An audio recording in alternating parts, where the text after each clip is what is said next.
Eleanor Harper did not look back when she stepped onto the wagon, not because she wasn't braking, but because her father was standing there, holding the letter he had written about her, without asking her a single word. And if she looked back, he would see that she understood exactly what he had done. She picked up her mother's brooch from her coat pocket, held it flat in her palm, and made herself one promise in the language her mother had taught her before she died: "I will not become what he wrote." 3 states away, a man named Nathaniel Caldwell was opening that letter, and he did not yet know that the girl her father called stupid, called useless, called a burden too heavy to carry, was about to walk onto his mountain and save everything he had left. If Eleanor's story already has your heart, subscribe to this channel and follow her all the way to the end. And drop your city in the comments below. I want to see how far this story travels. The letter arrived on a Tuesday. Nathaniel Caldwell found it propped against the water pail on his front porch, which meant somebody from town had ridden up the mountain trail specifically to leave it there, and had not bothered to knock. He recognized the postal seal Virginia, and he did not recognize the handwriting. He set it on the kitchen table and left it alone for 2 hours while he finished mending the split rail on the east fence line, because a fence would not fix itself, and a letter from a stranger in Virginia could wait. When he finally sat down and broke the seal, the first thing he noticed was that whoever had written it was in a hurry. The ink ran in places. The sentences were short and blunt, the way a man writes when he has already rehearsed his arguments and does not want to be questioned. "Mr. Caldwell, my name is Robert Harper of Staunton, Virginia. I write regarding my daughter, Eleanor May Harper, age 23. She is a hard worker, capable with domestic duties and livestock. She reads and writes well. She has no prospects here and is a financial strain on our household. I have heard through mutual acquaintance that you are a man of means in Wyoming Territory who lives alone and may be in need of a capable woman on your property. I ask that you receive Eleanor as your wife and provide for her accordingly. She will arrive by stage on the 14th of July. I trust this arrangement will suit us both. Yours in good faith, Robert A. Harper." Nathaniel read the letter 3 times. The first time he read it, he thought he had misunderstood. The second time, he was certain he had not. The third time, he set it down flat on the table, pressed both hands against the wood, and stared at the grain of it for a long while. He was 39 years old. He had built this ranch with his own 2 hands over 14 years of summers and winters that tried to kill him. He had lost people he loved on this land. He had made his peace mostly with the silence. He had not written to any mutual acquaintance. He had not asked for anything from anyone in Virginia or anywhere else. He rode into town the next morning to find out what he could about how this letter had found him. The postmaster, a round little man named Gerald Pruitt, took off his glasses and polished them carefully when Nathaniel asked his question. "Well now," Gerald said, "that would have come through the Denver routing. Somebody here in Millhaven must have written east about you, Nate. Told this Harper fellow you were single and solvent." "Who?" Gerald put his glasses back on. "Can't say for certain." "Can't or won't. Now don't go getting your back up. Could have been any number of folks. You know how people talk." Nathaniel did know how people talked. He had spent 14 years giving them as little to talk about as possible. He thanked Gerald, which cost him something, and rode back up the mountain. The 14th of July was 11 days away. He did not write back to Robert Harper. He told himself this was because there was not enough time for a reply to reach Virginia before the girl was already on the road. He told himself that was the only reason. Eleanor Harper had been awake since before dawn on the morning of her departure. Not because she was excited, not because she was afraid. She was awake because sleep had not come, and she was done pretending it might. She lay on her narrow bed in the room she had shared with her 2 stepsisters for the past 9 years, and she looked at the ceiling and she thought about her mother. Her mother had died when Eleanor was 7, pneumonia in February in a house that was never warm enough. Eleanor remembered the smell of camphor and the sound of her father praying in the next room, not the comforting kind of praying, the desperate kind, the kind that sounds like bargaining. She remembered that her mother had held her hand and said, very quietly, "You are going to be fine, Eleanor. You are stronger than you know." She had tried to believe that for 16 years. Her stepmother appeared in the doorway at 5 in the morning. Margaret Harper was not a cruel woman in the way that people were cruel in stories. She did not raise her voice. She did not strike. She simply had a way of organizing her world that did not include Eleanor. And she had communicated this organization so consistently and so efficiently over 9 years that Eleanor had come to understand her own position the way you understand weather it simply was, and you dressed accordingly. "The wagon comes at 7, Margaret said. "Your father wants you downstairs by 6:30. "I'll be down. You should eat something. I'm not hungry." Margaret looked at her for a moment. Something shifted in her face that might have been guilt. Or it might have been nothing. Eleanor had stopped trying to read her years ago. "You'll find it's not so bad," Margaret said. "Wyoming is—" "Margaret." Eleanor sat up. "Please don't." Margaret left. Eleanor got dressed in the dark. She had packed one trunk. It held her mother's brooch, 3 practical dresses, 2 sets of underthings, her mother's Bible, a small journal she had kept since she was 12, and a packet of garden seeds she had saved from last summer's kitchen plot: zinnia, lavender, and prairie clover, because she did not know what Wyoming looked like, but she knew what she wanted to be able to grow there. She did not take any of the dresses her stepmother had bought her. She left them hanging in the wardrobe without ceremony. Her father was waiting in the front room when she came downstairs. He was dressed for work already, his coat on, his watch in his hand. He looked at her the way he had looked at her for years, with a specific quality of disappointment that was less about what she had done, and more about what she had failed, simply by existing to be. "The stage will take you to the train in Charlottesville," he said. "Train to Chicago, then connect to Cheyenne. A man named Pruitt arranged for someone to meet you in Millhaven and take you up to the ranch." "I know," Eleanor said. "You told me you have the letter for Caldwell?" "I have it." He had made her carry it herself. She had understood immediately what that meant. It was not a letter of introduction so much as a letter of transfer, and she was expected to hand-deliver the documentation of her own disposal. "Father," she said. He looked at her. She had meant to say something else. She had rehearsed a dozen different things in the dark, some of them angry, some of them wounded, 1 or 2 of them almost gentle. She had wanted to ask him if he remembered what her mother had looked like. She had wanted to ask him whether, in the 48 hours since he had told her about Wyoming, he had spent any moment wondering what she actually wanted. She had wanted to tell him that she had been trying, since she was 7 years old, to be worth something to him, and that she was tired, and that if he did not know by now, she was done trying to make him see it. She said, "I'll write when I arrive safely." He nodded. That would be appropriate. She walked past him to the door. She pressed her mother's brooch into her palm hard enough to leave a mark, because if she cried in front of him, he would take it as proof of something, and she was not going to give him that. The wagon was waiting. She did not look back. The journey took 9 days. Eleanor was not a woman who cried easily, and she did not cry on the train to Chicago. She watched the Virginia hills flatten into Ohio and flatten further into Indiana, and she thought about seeds. She thought about what it meant to put something in foreign ground and wait to see if it would take. She thought about her mother's voice saying "stronger than you know," and she held that phrase in her chest like a coal she was keeping lit.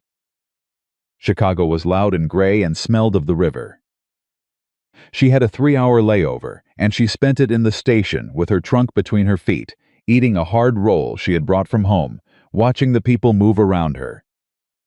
Nobody looked at her. She found this for once a relief. The train west was different from the train north. Fewer women, rougher seats. The landscape outside the window turned itself inside out over the course of 2 days, trees thinning, Sky expanding, earth going dry and golden and enormous in a way that made Eleanor feel simultaneously very small and very free. She had not expected the freedom part. She pressed her forehead against the glass and watched Wyoming come toward her, and she thought, whatever it is not Staunton. She arrived in Millhaven on the afternoon of July 14th. A man named Holt, he offered no first name, was waiting with a buckboard wagon. He was somewhere north of 50, weathered as old leather, and he looked at her with an expression that was not unfriendly, but was deeply unsurprised. As if women arrived alone by train to be deposited at mountain ranches every day, and he had simply learned to accept it. "Miss Harper? Nate sent me. You got much luggage?" "One trunk." He loaded it without comment. She climbed up onto the buckboard beside him, and they rode out of Millhaven in silence. The town was small, a main street, a handful of storefronts, a church, a livery stable. She saw a woman on the sidewalk who stared at her openly. She met the woman's eyes and did not look away first, which seemed to surprise the woman enough that she looked away instead. The ride up to the ranch took an hour and a half on a road that grew steadily less of a road as it went. The mountains were not what Eleanor had expected. She had imagined something dramatic and hostile.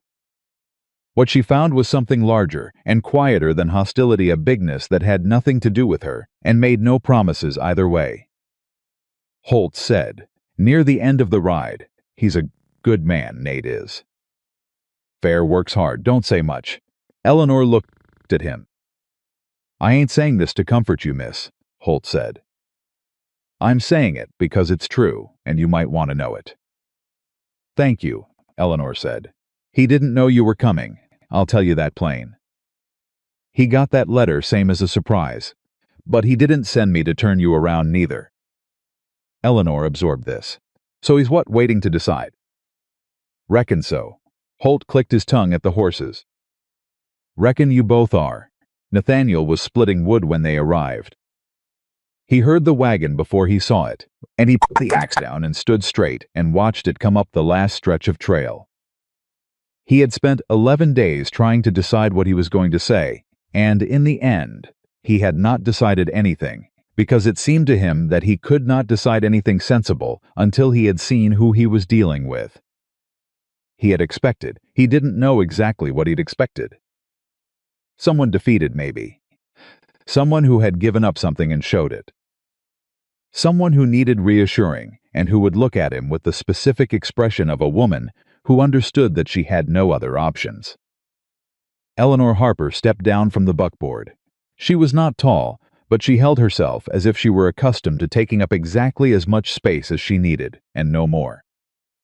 Her dress was plain and clean. Her dark hair was pulled back practically. She had a small, faded bruise on her right palm, which he noticed because she was pressing it against the side of her skirt in a way that suggested habit. She looked at the ranch with the same steady focus you used on a problem you were trying to understand. Then she looked at him. "Mr. Caldwell," she said. "Miss Harper," he said. A moment passed. "Do you have the letter?" he said. It was not a question. She reached into her coat and held it out. He took it. He had already read it once, from the copy Pruitt's contact had forwarded, but he looked at this version anyway. Same words, same blunt handwriting, financial strain. "No prospects. I trust this arrangement will suit us both."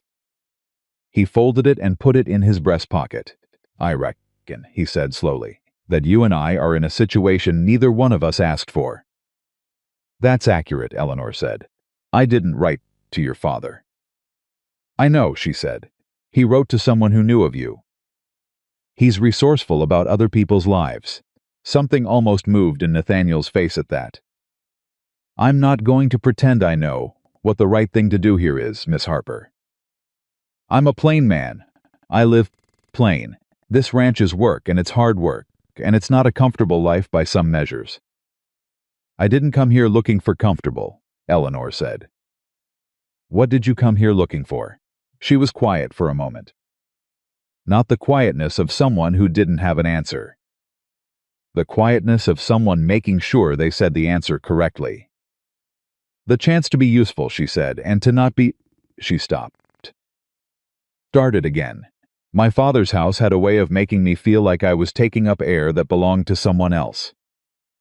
I don't need anything grand, Mr. Caldwell. I just need to be somewhere I'm allowed to matter.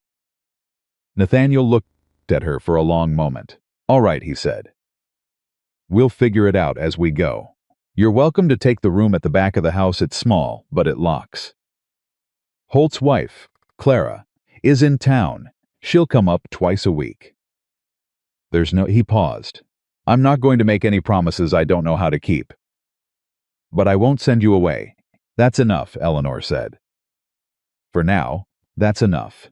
Holt, who had been very carefully unhitching the horses and looking at nothing, said quietly to no one in particular, Reckon I'll get the trunk. The first morning, Eleanor was up before Nathaniel.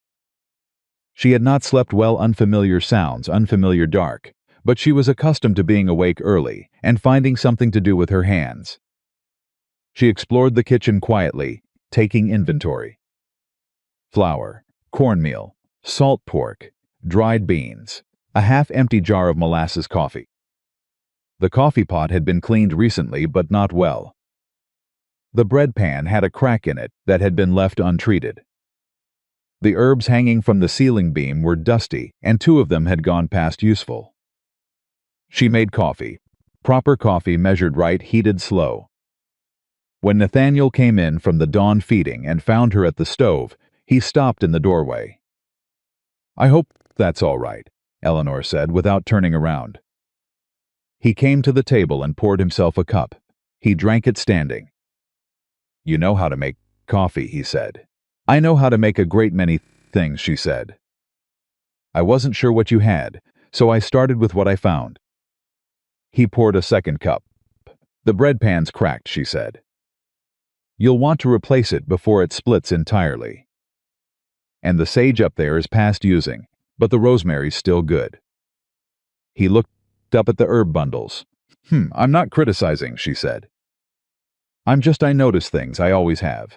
My father found it irritating. I don't find it irritating, Nathaniel said. She turned around then. He was looking at her with an expression she didn't have a word for yet. Not warm exactly, not cold, but something in between that seemed to be paying genuine attention. You can look around the place today, he said. Learn the layout. I'll be on the east pasture till noon. The dogs won't give you trouble. Biscuit's the old one. She'll follow you everywhere. Hound's the younger one. Don't feed him from your hand, or he'll never leave you alone. Which one's more trouble? Hound. But he's also more useful. Eleanor almost smiled. I'll remember that.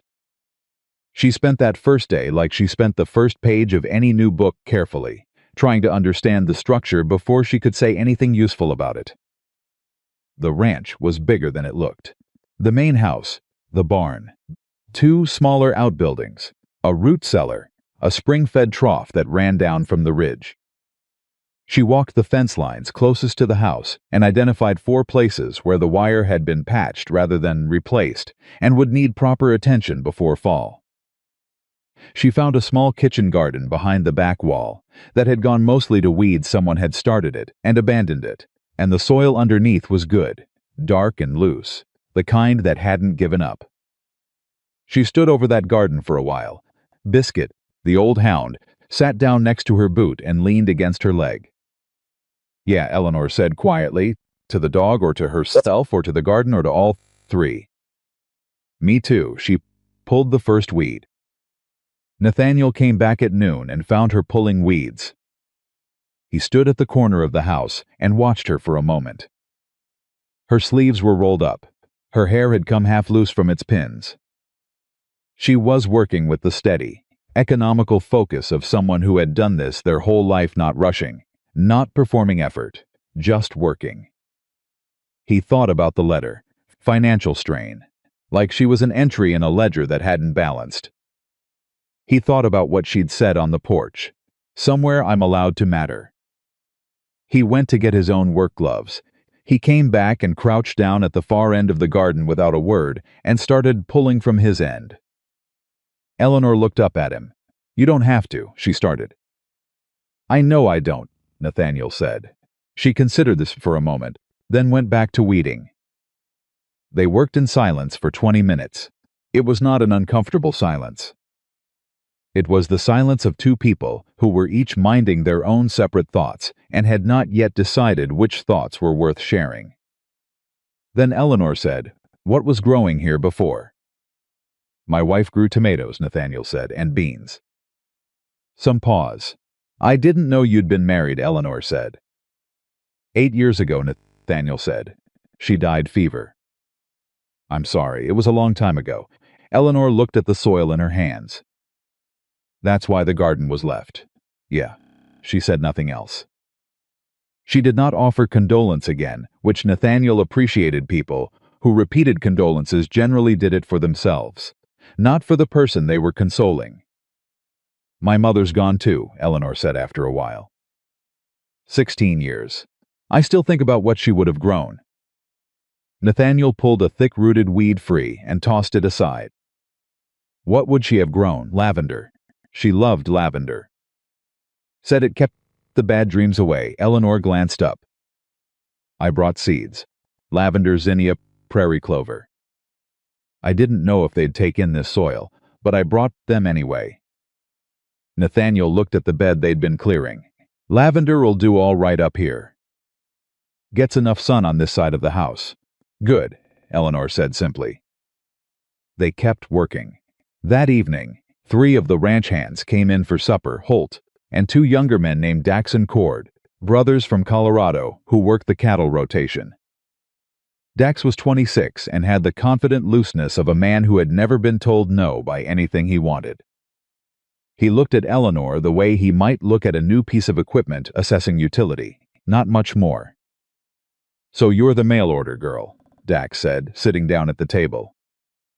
Eleanor put the cornbread on the table and did not react visibly. "I'm Eleanor Harper. Heard your daddy shipped you out because nobody back east wanted you." "Holt," said Dax. It's what I heard." Eleanor sat down across from him. "Then you heard wrong," she said. "My father shipped me out because he couldn't think past the edge of his own property." "That's a failure of imagination on his part, not mine." Dax blinked. Cord, his brother, looked down at his plate with the expression of a man suppressing a grin. Nathaniel said, from the head of the table, "You'll speak to Miss Harper respectfully, Dax, or you'll eat outside." That wasn't a suggestion." Dax shut his mouth. He looked at Eleanor with a new expression, not respectful yet, but recalculating. Eleanor picked up her fork and ate her supper. Over the following 2 weeks, she found the things that needed finding. The water trough had a slow leak at the joint. Nothing dramatic, just a steady loss that added up to waste over a summer. She told Nathaniel, who looked at it and said he'd been meaning to get to it. She did not say what she thought about things being meant to and not done. She simply asked if there was pitch and hemp cord in the supply shed. There was. She fixed it herself the next morning before he was up. The storage of the grain in the north outbuilding was wrong. The sacks on the bottom were taking ground moisture and beginning to spoil at the edges. She reorganized the whole building in an afternoon, putting down old planking she found stacked behind the barn to create a raised floor. Holt came in while she was finishing and stood looking at it. "Nate know you did this?" Holt asked. "He will," Eleanor said. "He ain't gonna say thank you. Just so you know. He notices things, but he don't say much about them." "I didn't do it for thank you," Eleanor said. "I did it because the grain was spoiling." Holt looked at her steadily. "Where'd you come from, miss, if you don't mind me asking?" "Staunton, Virginia, before that. In terms of who taught you this?" Eleanor considered. "My mother when I was small. After that, mostly myself. My father's house had a lot of things that needed doing, and nobody else who was going to do them." Holt nodded slowly. "Well," he said, "you fit this place better than you probably know." She thought about that after he left. She thought about fitting. She had spent so many years being the wrong shape for every room she walked into her father's house, the town in Staunton, that had known her all her life and thought it knew everything about her, the eyes on the sidewalk when she passed. She had stopped expecting to fit anywhere. She stood in the reorganized grain shed and looked at the clean floor and the properly stacked sacks, and she thought maybe. It was at the end of the second week that she found the horse. She had heard a sound that came from the far side of the barn, not the stall sounds, but something lower and more deliberate, like an animal that was trying to communicate but had learned not to expect an answer. She went around the corner of the barn and found a roan mare in the small paddock adjacent, standing with her weight shifted odd to her left rear leg. Eleanor stood at the rail and watched her for several minutes. The horse watched her back. Then Eleanor went into the barn, found a hoof pick and a clean rag, and came back to the paddock. She talked as she approached nothing particular, just sound, the low murmur of a voice that was not alarmed and not demanding. The mare watched her with her large dark eye but did not move away. Eleanor ran her hand down the left rear leg slowly, talking the whole time. The horse stood. Eleanor picked up the hoof and looked. The stone was wedged in at the side of the frog, not deep, but persistent, the kind that had been there long enough to create soreness without creating obvious injury. She worked it free carefully.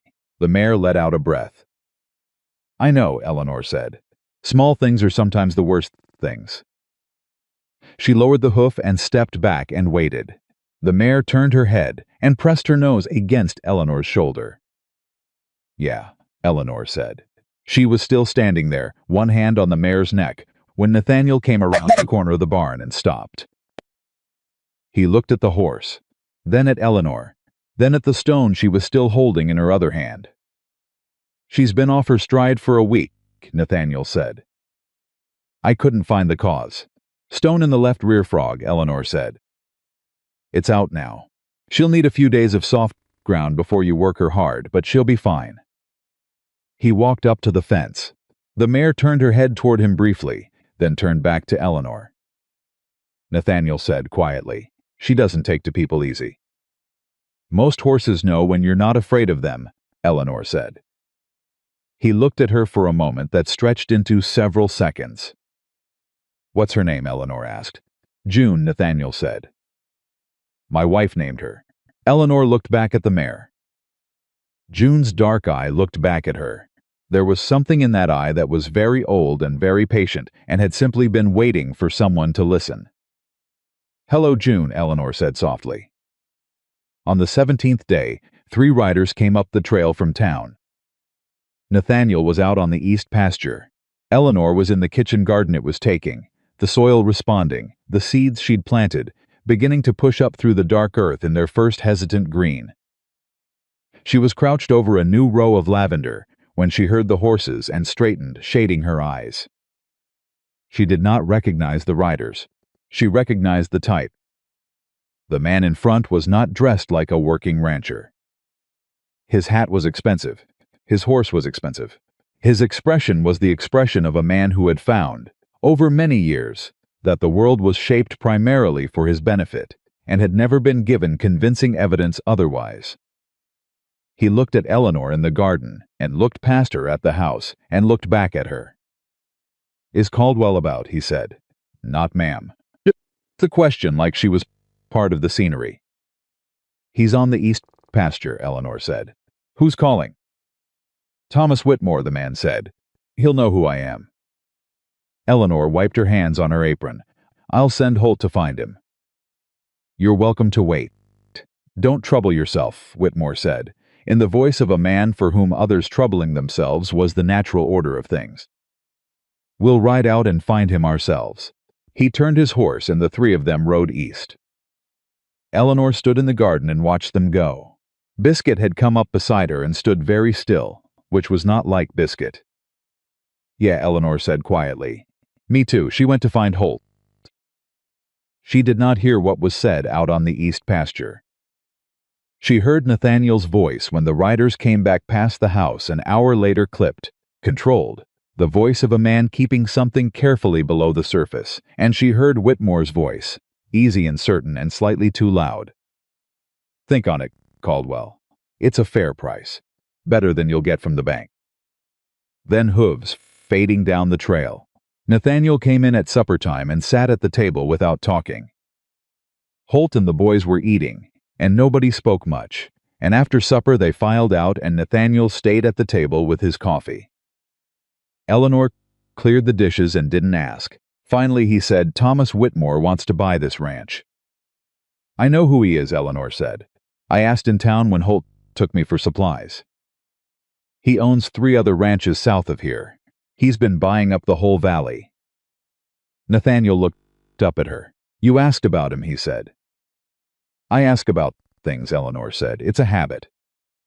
Whitmore has a reputation for making offers that are fair until you find out what's attached to them." "The offer's not the problem," Nathaniel said. "The problem is the water. He diverted the creek that feeds the north pasture 3 weeks ago, built a dam on land he claimed by a deed transfer that nobody could verify. Without that water, I can't run the north herd through summer. Without the north herd, the ranch doesn't turn the profit it needs to. Without the profit, he stopped. He manufactures the need," Eleanor said. "Then arrives with the solution. That's his pattern. That's how he got the McKinley place and the Donner spread." She sat down across from him. "Can the deed transfer be challenged?" "I'd need to see the original land survey. The county records office in Cheyenne has them, but getting there and back." "Do you have a copy of your own deed? In the strongbox?" "Yes, and the water rights are registered with it." He looked at her. "How do you know about water rights registration?" "My father had a dispute with a neighbor over a property line when I was 14, Eleanor said. "He lost because he didn't understand survey documents. I made sure I understood them after that." She paused. "Can I look at your deed?" A long moment. "You think you'll see something I missed," Nathaniel said. It was not quite a question and not quite an accusation. "I think I might see something different," Eleanor said. "That's not the same thing." He went and got the strongbox. He set the deed on the table between them. She smoothed it flat with her palms, the way she had learned to read her father's ledgers, starting with the edges, the registration marks, the legal descriptions, working inward. She read it through once completely. Then she turned it over and read the reverse. Then she sat very still. "Mr. Caldwell," she said carefully. "Nathaniel," he said. He had started saying that 2 days ago. She was still getting used to it. "Nathaniel." She pointed to the lower left corner of the deed. See this number." He leaned in. "Survey .14C. And here," she pointed to a notation in the water rights attachment. "The creek boundary is defined as originating from .14C, flowing east. If Whitmore's dam is west of 14C, it's outside the disputed zone entirely. He doesn't have the right to it under any deed transfer, claimed or otherwise." The silence that followed was very full. Nathaniel stared at the document. Then at her. Then at the document again. "If that's right," he said slowly, "then his whole claim falls apart," Eleanor said. "You read this off a deed notation." "I read it off your deed notation," she said. "I read what's in front of me. That's all." He sat back in his chair and looked at her. With that expression, she still didn't have a word for the same one from that first morning. With the coffee, the one that was paying genuine attention, that was seeing something it had not expected. "Nobody else saw this," he said. "Nobody else was looking," Eleanor said. She picked up the deed and folded it carefully back into its precise creases. Outside, the summer night was coming in off the mountain, cool and dark and enormous. The lavender seeds she had planted that morning were in the ground, doing whatever seeds do in the first hours, deciding slowly whether to trust the soil. She set the deed back down in front of him. "In the morning," she said, "you should ride to town and speak to a lawyer." "The lawyer in Millhaven is Whitmore's cousin," Nathaniel said. "Then you ride to the next town," she said, "or you ride to Cheyenne. But this," she put her finger on the survey mark, "this is real. This is the thing he doesn't want you to find." Nathaniel looked at her hand on the document. Then he looked at her face. Your father called you a burden, he said. Yes, he was wrong, Nathaniel said. He said it simply, the way he said everything, without ornamentation, without performance, just the thing itself, placed on the table between them like something true. Eleanor held very still. She had been waiting, without knowing she was waiting, for 16 years to hear something like that said by someone who meant it. She picked up the deed and held it out to him.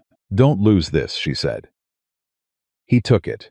His fingers closed over hers for a moment, not intentionally, just the overlap of hands reaching for the same thing, and then he had the deed, and she had her hands back, and the kitchen was just a kitchen again, lamplit and warm. Smelling of coffee and cornbread and the dry mountain summer coming through the window. I'll write at first light, he said.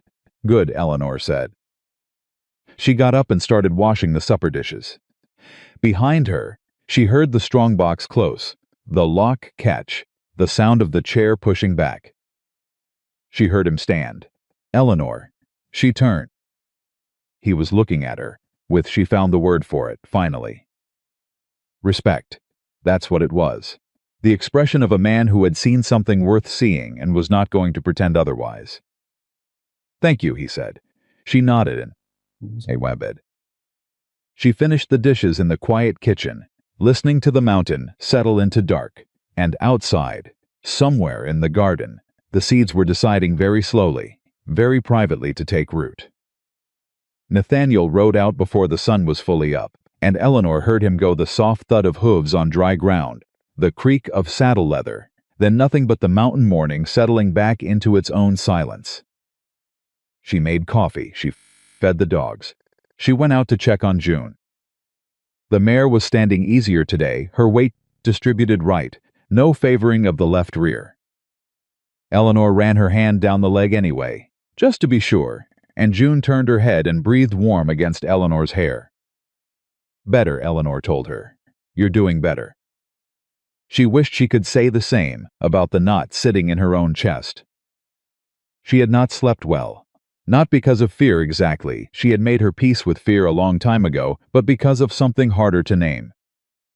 Something that had started when Nathaniel's fingers had closed over hers on that deed, just for a moment, just the accidental overlap of two people reaching for the same thing. And she had felt it all the way up to her shoulder, like a current running through wire. She was not a foolish woman.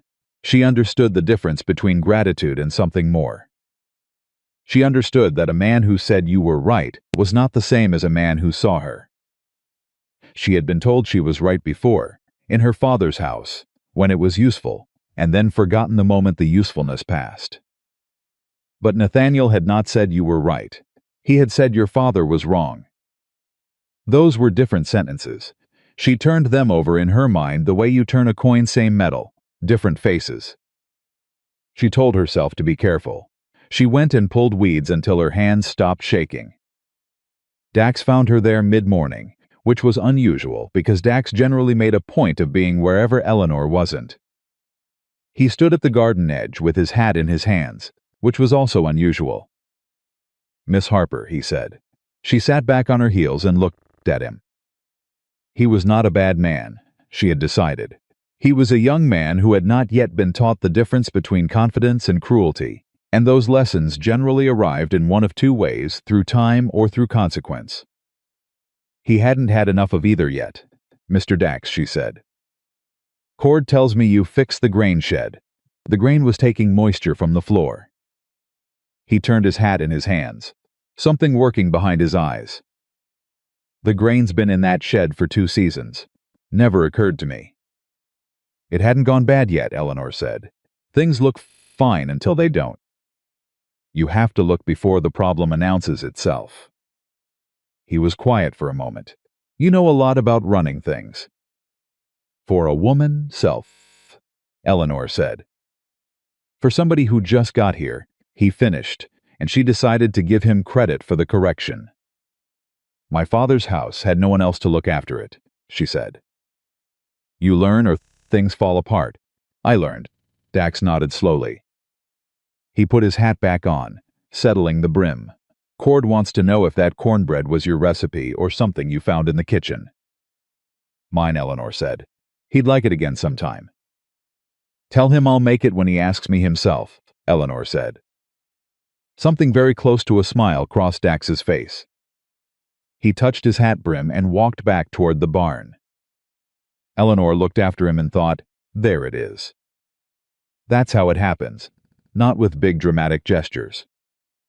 With cornbread and fixed grain sheds and a woman who looked at you like she expected you to do better, and somehow you did.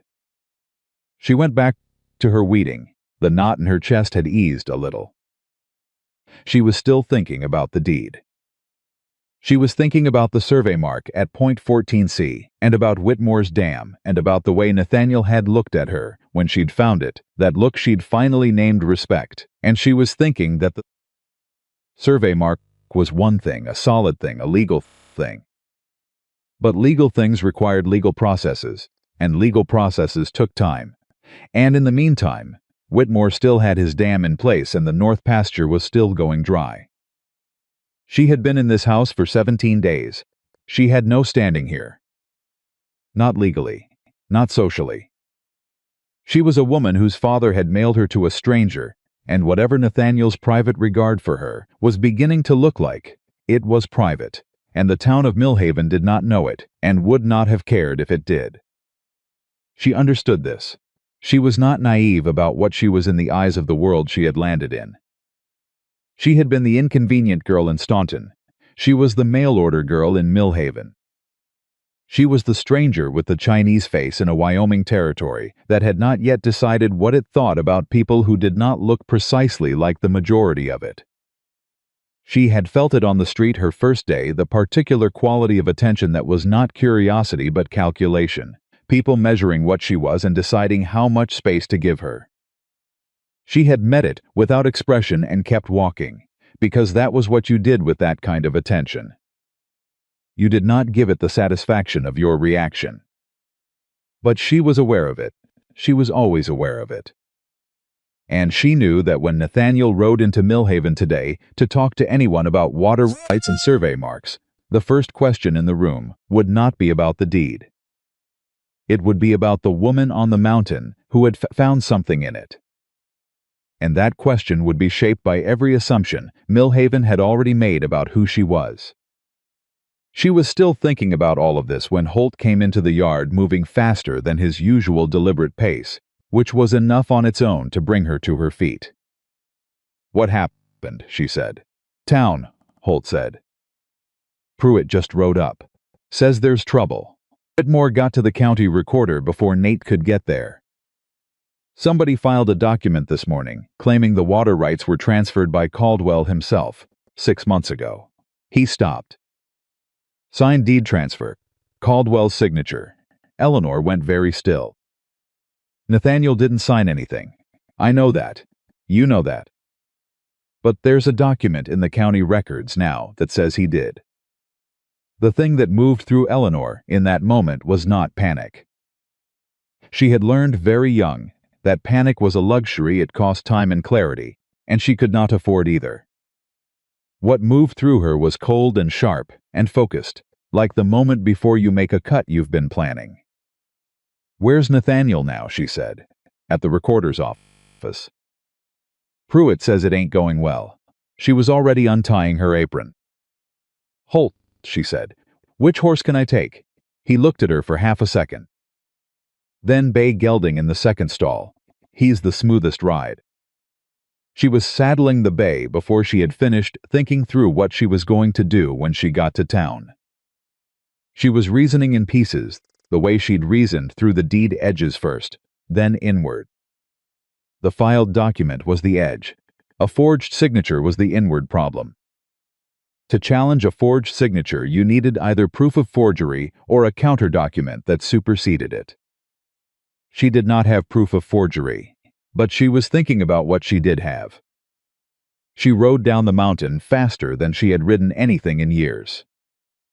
The county recorder's office was a small room attached to the back of the general store, administered by a thin man named Aldous Beck, who wore wire spectacles and had the permanent expression of a person being slightly inconvenienced by existence.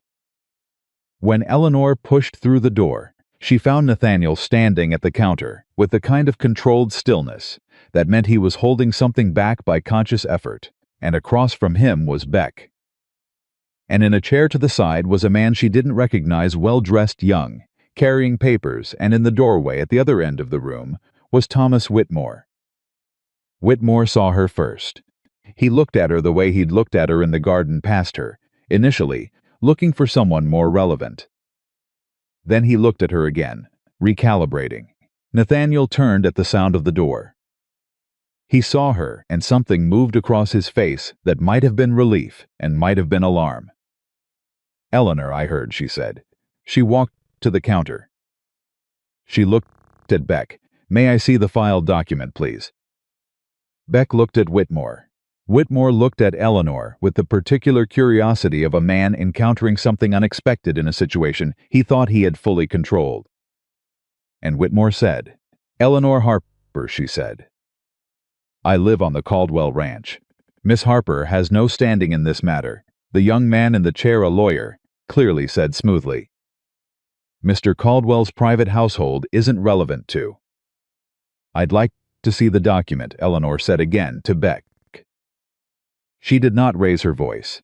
She did not look at the lawyer. Beck looked at Whitmore again. "Beck," Nathaniel said, and his voice was quiet, but it had something in it that made Beck straighten up slightly. "She's asking to see a public record." "It's a public record." Beck slid the document across the counter. Eleanor picked it up. The signature was at the bottom. Nathaniel J. Caldwell, dated the 14th of February, 6 months prior. She looked at it for a long time. She had seen Nathaniel's handwriting on the back of the strongbox, where he'd noted the contents in pencil. She'd seen it on the supply ledger in the kitchen. She'd seen it on the water rights registration attached to his deed. She looked at this signature. She looked at it again. Then she looked up at the top of the document and read the legal description of the property boundary being transferred. She read the survey points. She read the creek designation. She set the document down on the counter very carefully. "This signature is wrong," she said. The room changed temperature. Whitmore's lawyer sat up. "I beg your pardon. The signature," Eleanor said, "uses a capital N that connects to the lowercase a with a loop. Mr. Caldwell doesn't write his N that way." She turned and looked at Nathaniel directly. "Show him your signature. Show him right now on anything you have." Nathaniel reached into his coat and pulled out the supply ledger page he'd been carrying. He signed his name at the bottom. Eleanor put it next to the filed document. Beck leaned forward. The N was different. Not dramatically different. Not the difference of a careless forgery. The difference of someone who had studied Nathaniel's signature carefully and gotten 95% of it right, and missed one small, consistent habit in the formation of the capital letter. "That's not," Beck started. "Beck," Whitmore's lawyer said, "one can't simply compare." "Also," Eleanor said, and she did not move and she did not raise her voice, "this document uses the survey designation for the creek as branch point 9. The water rights registration on Mr. Caldwell's deed uses branch point 9A. Those are different designations. They refer to different coordinates. Even if this document were genuine, it would not transfer the rights to the water source currently being dammed, because it identifies the wrong survey point." Complete silence. Nathaniel was looking at her. Beck was looking at the document. Whitmore, for the first time since Eleanor had walked into the room, was not looking anywhere in particular. That's Beck picked up the document, looked at his survey register on the shelf. Looked again. That's he's right. She's right. Branch point 9 is a tributary, not the main creek feed. This document doesn't even address the right water source. This is not the appropriate venue for, the lawyer started. "It's a county record," Beck said, and he sounded suddenly surer of himself. "If there's a question about the survey designation, I have an obligation to flag it. The signature discrepancy alone should be sufficient to suspend the filing," Eleanor said. "Pending verification by a handwriting examiner, and pending clarification of the survey points." Both issues need to be resolved before this transfer can be treated as valid. She said it the way she said everything in that room, quietly, clearly, as if she were reading facts from a page that everyone should be able to read themselves, and was simply helping them along. Beck took off his glasses, cleaned them, put them back on. He looked at Whitmore. Whitmore was looking at Eleanor. His expression was one she recognized. She had seen it on her father's face exactly once the day she had shown him the error in the property ledger he'd been arguing about for 3 months. The expression of a man who has dismissed someone entirely and is now being required to revise that dismissal completely. It was not a comfortable expression. She did not feel sorry for him. "I'm going to suspend the registration," Beck said. "Pending investigation," Aldous Whitmore said. "Tom," and Beck's voice, for all its thin quality, had something in it now. "I've been running this office for 16 years. I'm not putting my name on a document with a contested signature and a wrong survey point.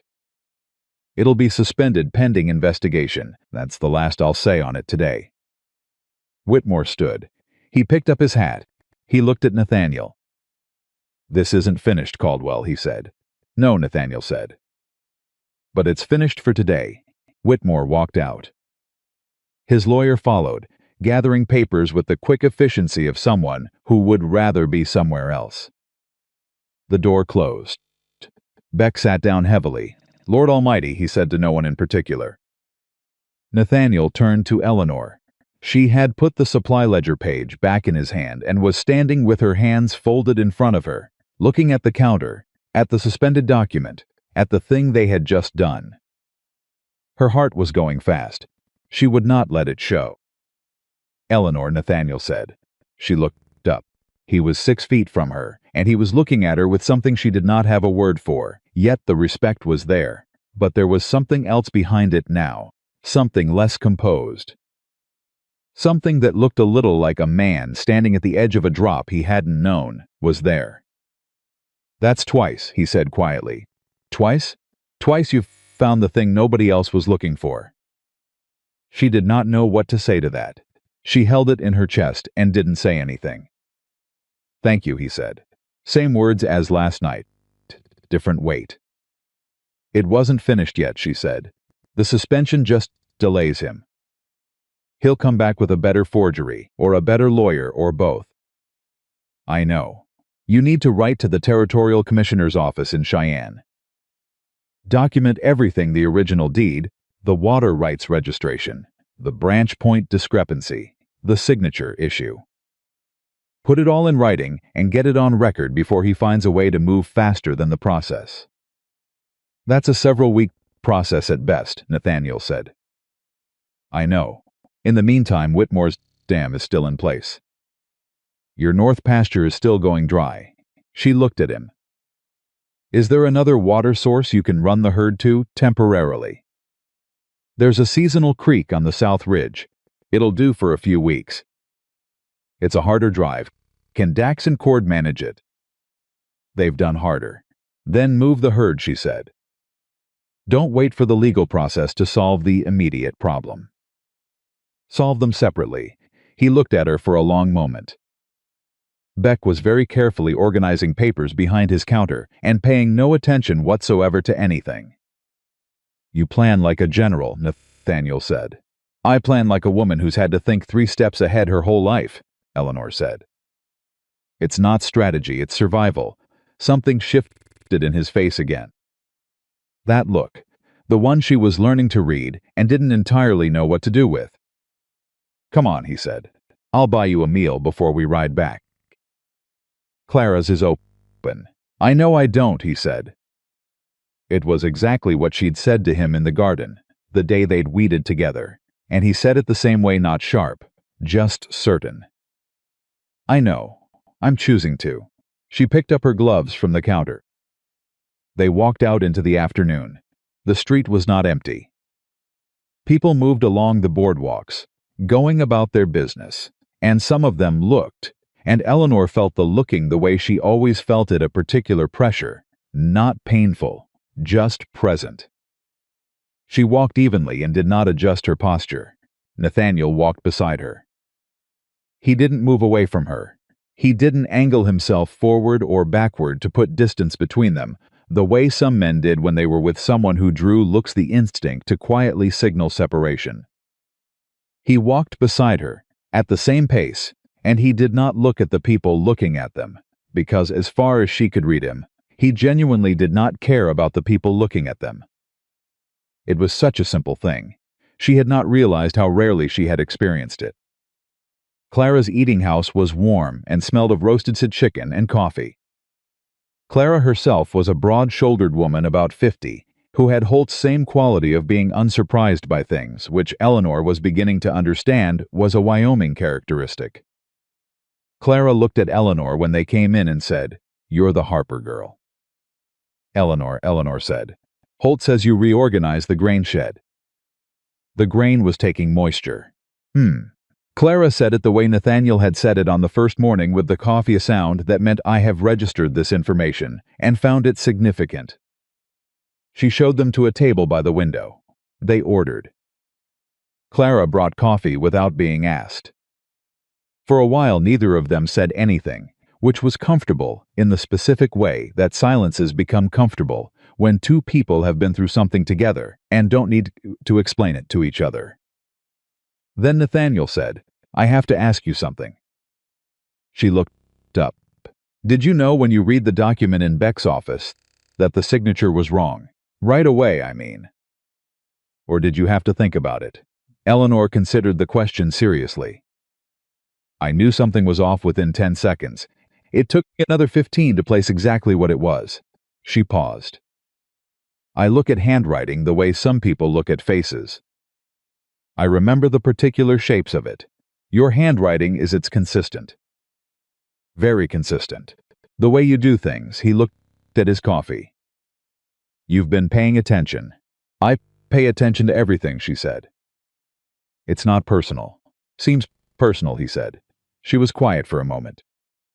"When you grow up in a house where the ground can shift without warning," she said carefully, "you learn to read every signal available. What people's handwriting looks like. How they hold a cup when they're angry versus when they're content. What they do with their eyes when they're lying. You build a picture from 1,000 small things, because the small things are what you can actually rely on. The big declarations people make those to manage you. The small things are what they can't control." Nathaniel was listening. He was one of those rare people who listened to actually absorb, not to form his next sentence. "Your father's house," he said. "Yes. Did he know what he had in you?" The question was so direct and so genuine that it caught her entirely off guard. She picked up her coffee cup to have something to do with her hands. "No," she said. "He knew I was competent. He used it when it was convenient. But knowing that someone is competent and seeing who they are, those aren't the same thing." "No," Nathaniel agreed, "they're not." Clara brought food. They ate. Outside the window, Millhaven went about its afternoon business, and Eleanor sat in the warmth of the eating house and felt something she hadn't felt in a very long time, something so unfamiliar she almost didn't recognize it. She felt very simply like herself, not the self that had performed competence for her father's grudging acknowledgement. Not the self that had made herself small to fit through the rooms of other people's expectations. Just herself, the woman who noticed handwriting and fixed grain sheds and talked to horses and planted lavender in foreign soil and read survey documents at a county recorder's counter and refused, absolutely refused, to let Thomas Whitmore's money be the last word. She finished her meal. Nathaniel paid without making an occasion of it, which she appreciated. They rode back up the mountain in the late afternoon, the light coming low and golden through the pines. For most of the ride they were quiet, the horses moving at an easy pace on the familiar trail. Then Nathaniel said, "The South Ridge Drive. For the herd." "Yes. It's a 2-day drive there and back. I'll need to go myself to set up the temporary water arrangement." "I'll be gone 3 days, maybe 4, all right," Eleanor said. "Holt'll stay at the ranch." He paused. The pause was unusual for him. He was generally direct. "Whitmore will know I'm gone. His people in town will tell him. She understood what he was saying. You're worried he'll use the time, she said. He's used worse openings for less reason. What would he do? Nathaniel looked straight ahead along the trail. Whitmore doesn't threaten with fists. He threatens with paper. He'll send someone not himself, someone lower to pressure, to intimidate, to suggest you'd be better off somewhere else. He does it to women and to workers because the law doesn't notice it much. Eleanor absorbed this. He'd come to the ranch while you're gone. I think so. Yes. And you're telling me this because you have a right to know what you're in the middle of, Nathaniel said. And because if you want to go into town and stay with Clara while I'm on the ridge, I can arrange that. It'd be safer. She looked at him.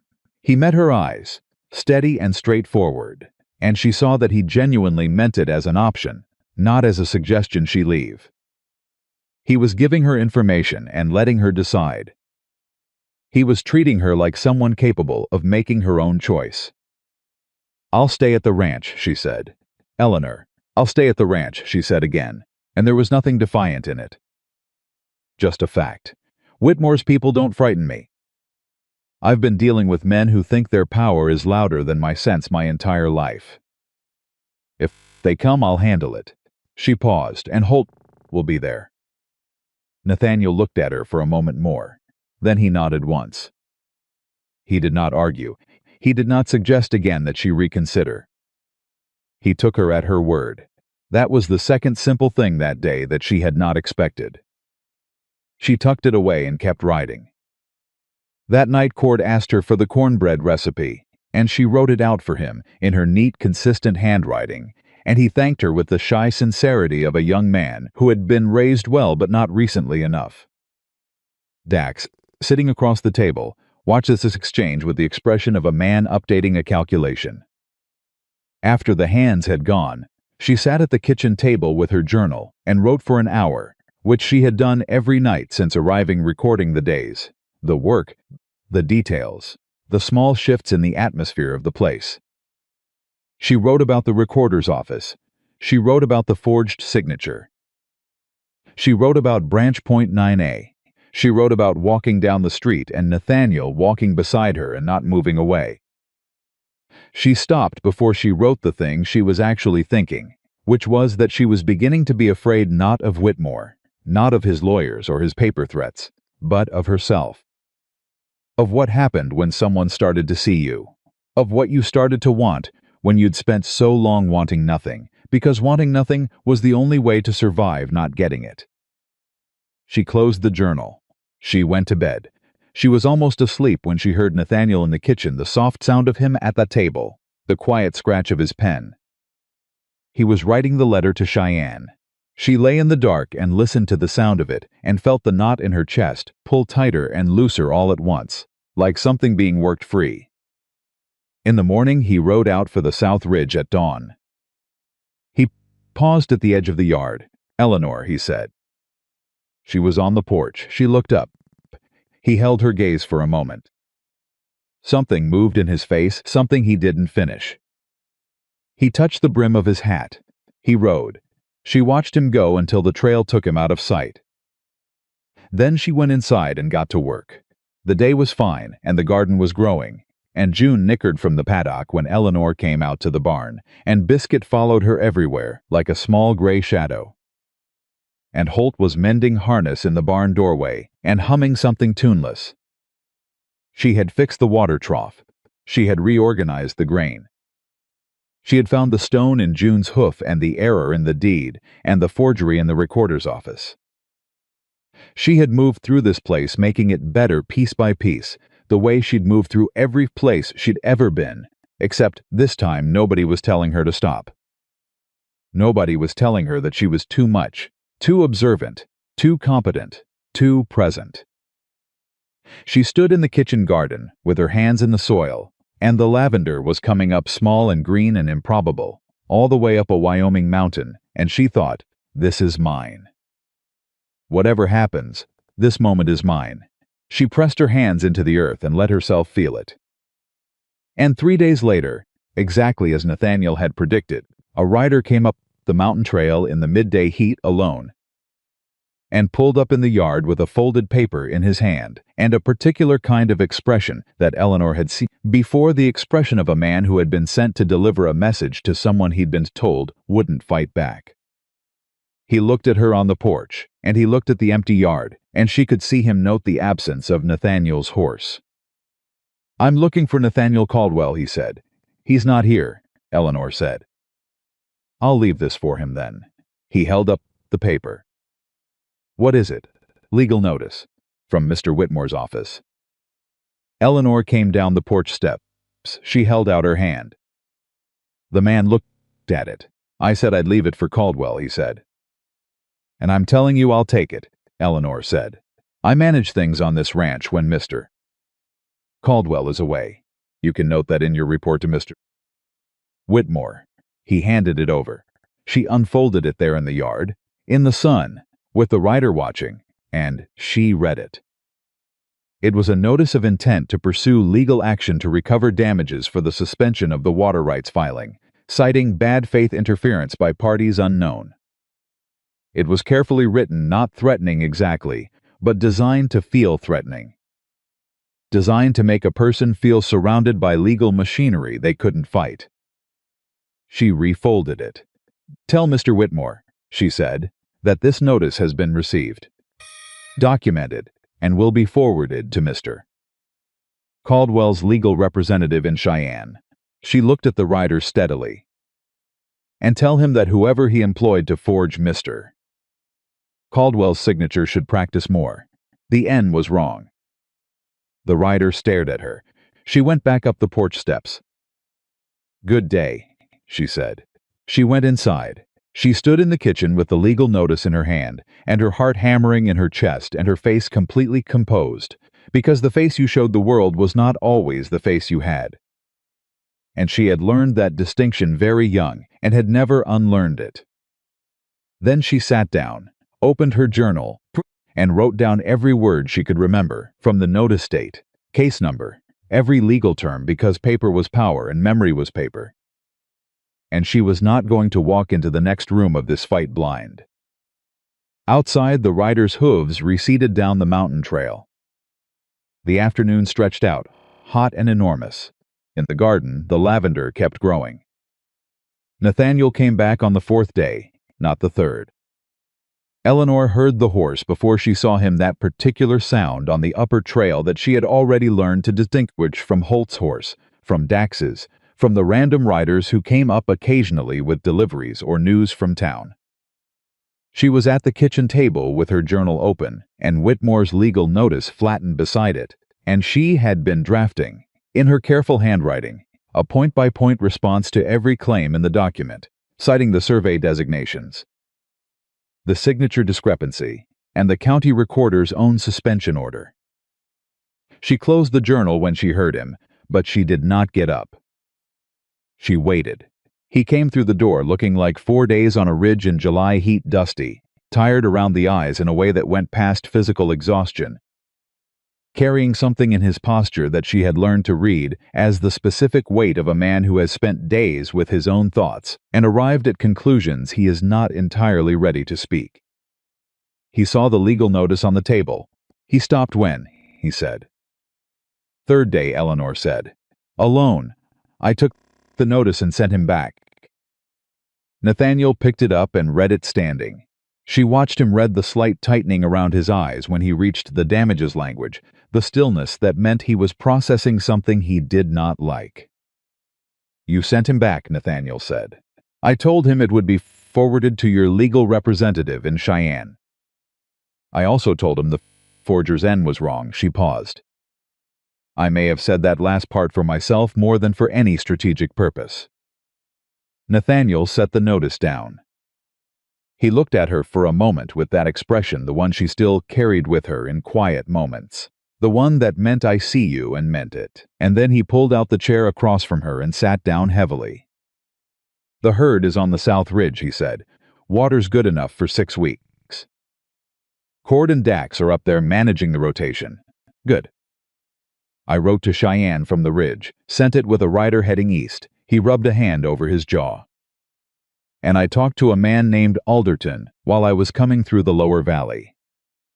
He's a lawyer out of Laramie, former territorial prosecutor. He knows Whitmore. Eleanor was very still. Knows him how? Says Whitmore has done this before, not just the McKinley place and the Donner spread. There are 3 other ranches in 2 counties that sold under what Alderton calls suspicious circumstances. All of them involved water access issues. All of them involved documents the former owners couldn't fully explain. He looked at the legal notice. Alderton thinks there's a pattern. He thinks if somebody was willing to make a formal complaint to the Territorial Commissioner's office and provide documentation, Whitmore's whole operation could be investigated. Eleanor's mind was already moving. Do the former owners still have their original deeds, the survey documents? 2 of them do. 1 family left the territory, but 2 are still in the valley. If their survey points were manipulated the same way yours was, she stopped. Started again. Nathaniel, if the same wrong branch point designation appears in their transfer documents, that's not an error. That's a system. That's evidence of deliberate, repeated fraud. He looked at her. That's what Alderton said, he said quietly. Then you need to get those documents. I know. Before Whitmore realizes what you're building. She leaned forward slightly. He sent that notice because he wanted you rattled.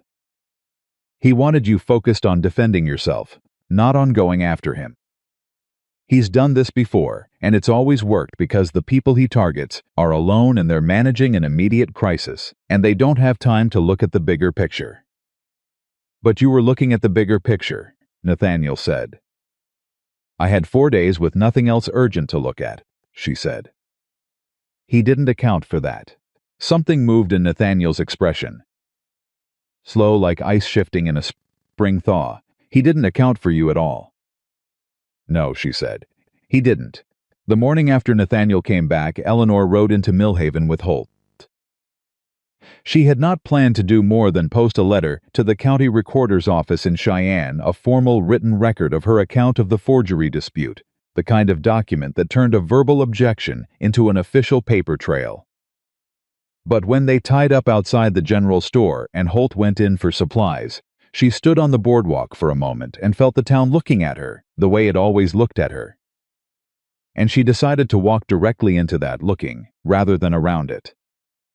She went to the barber's, which served in Millhaven as a place where men gathered and talked, and generally distributed information. She had no business in a barber's. She walked in anyway. 3 men she didn't know. The barber, a compact man with careful eyes named Reed. And Gerald Pruitt, the postmaster, sitting in the second chair with a newspaper. Everyone looked at her. Miss Harper, Pruitt said, because he was the one who knew her name. Mr. Pruitt, she said, gentlemen, I wonder if I might ask a question. Reed set down his scissors. Help you with something, miss? I'm trying to locate the Donner family, she said. I understand they sold their ranch about a year ago. I was told they might still be in the area. A short silence. One of the men she didn't know, older, rancher's hands, the kind of face that had been outside in all weather for decades, said, Carl Donner's in town. Works at the livery now. He said it in the tone of a man reporting a fact that also carried the weight of what it meant that a man who'd owned land now worked at someone else's livery. Thank you, Eleanor said. What do you want with Carl Donner? Pruitt said. Not hostile. Curious in the way people were curious about things that might be significant. Eleanor looked at him steadily. Mr. Caldwell's building a legal case, she said. I'm helping him build it. Another silence, different quality from the first. Reed picked up his scissors again. The older rancher was looking at her with an expression she recognized: reassessment. The same expression Dax had worn after the cornbread, after the grain shed, after she'd met his casual cruelty with 2 clean sentences and gone back to weeding. The expression of someone updating what they thought they knew. She thanked them and went to the livery. Carl Donner was a man about 50 with the look of someone who had absorbed a blow that hadn't finished hurting. He was methodical in his movements, deliberate, the way people got when they were trying to hold themselves together by keeping everything very organized. He looked at Eleanor when she introduced herself, and his expression was careful and guarded in the way of a man who had learned that strangers asking questions were rarely a benefit to him. "I'm not here to sell you anything," Eleanor said before he could speak. "Or to buy anything. Mr. Caldwell, Nathaniel Caldwell on the North Mountain, is in a legal dispute with Thomas Whitmore over water rights. I believe the same methods Whitmore used on your ranch were used on his. I want to see if there's a pattern we can document." Carl Donner looked at her for a long time. "Whitmore's dangerous, miss," he said. "I know. He's got reach. Lawyers, county officials, contacts in the territorial government. I know that, too. You're a young woman. He stopped, looked at her face, looked away. He was going to say something about what she was, and had stopped himself, which she gave him credit for. "You're not from here, no," she said. "But I live on the Caldwell Ranch now. And what happens to that ranch is what I'm concerned with." She met his eyes. "Did you keep your original deed and survey documents?" A very long pause. "I kept everything," Carl Donner said. "I kept everything because I knew something was wrong, and I didn't know how to prove it, and I thought maybe someday." He stopped. Swallowed. "I kept everything. I'd like to look at them," Eleanor said. "If you're willing. I want to see if the survey point designations in your transfer document match yours, or if they were altered the same way." He looked at her for another long moment. Then he said, "I'll get the box." He came back with a wooden crate he'd clearly been carrying around the territory since his ranch was gone, keeping it the way you kept the one thing that proved something happened to you that shouldn't have. He set it on the workbench, and Eleanor opened it and started reading. She found it in 11 minutes. Branch point 9. Not 9A, the same wrong designation. And the signature on Carl Donner's transfer document had a capital N, with the same looping connection she'd seen on the forgery in the recorder's office. She looked up at Carl Donner. "Same hand," she said. "Same error. Same forge at her." "Do you know a family named McKinley?" she said. "They sold a ranch about 18 months ago. Do you know if they kept their documents?" "Ruth McKinley," Carl said. "She's at her daughter's place in Millhaven, 3 blocks east of the church." Eleanor closed the box carefully. "May I borrow these? I'll give you a written receipt. I'll have them back to you within the week." Carl Donner put his hand on the crate. He held it there for a moment. "That ranch," he said, very quietly, "was my grandfather's. My father was born there. I was born there." He stopped. "I signed those papers because I thought I had no choice. Because the water was gone and I couldn't run the herd, and I thought I'd made some mistake I didn't understand." He looked at Eleanor. "Are you telling me the mistake wasn't mine?" "I'm telling you the documents were fraudulent," Eleanor said carefully. "What happened to you was deliberate, and I think we can prove it." His hand came off the box. "Take them," he said. She found Ruth McKinley at her daughter's house, a small tidy place on the east side of Millhaven. Ruth was in her 70s, sharp-eyed, with the posture of someone who had decided in her 7th decade that she was done apologizing for taking up space. She looked at Eleanor with the frank assessment of a woman who had seen enough of the world to skip the usual social preamble. "You're the Caldwell girl," Ruth said.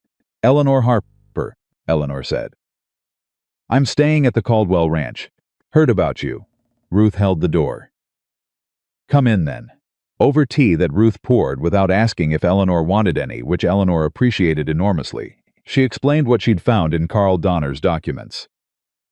Ruth listened without interrupting. When Eleanor finished, Ruth stood up, went to a cabinet in the back room, and returned with a leather envelope. "I never trusted that document," Ruth said. "My husband trusted it because he was tired and frightened, and Whitmore's lawyers sat in our kitchen for 3 hours and talked until the air went out of everything. But I never trusted it." She slid the envelope across the table. "Find what you're looking for. Branch point 9.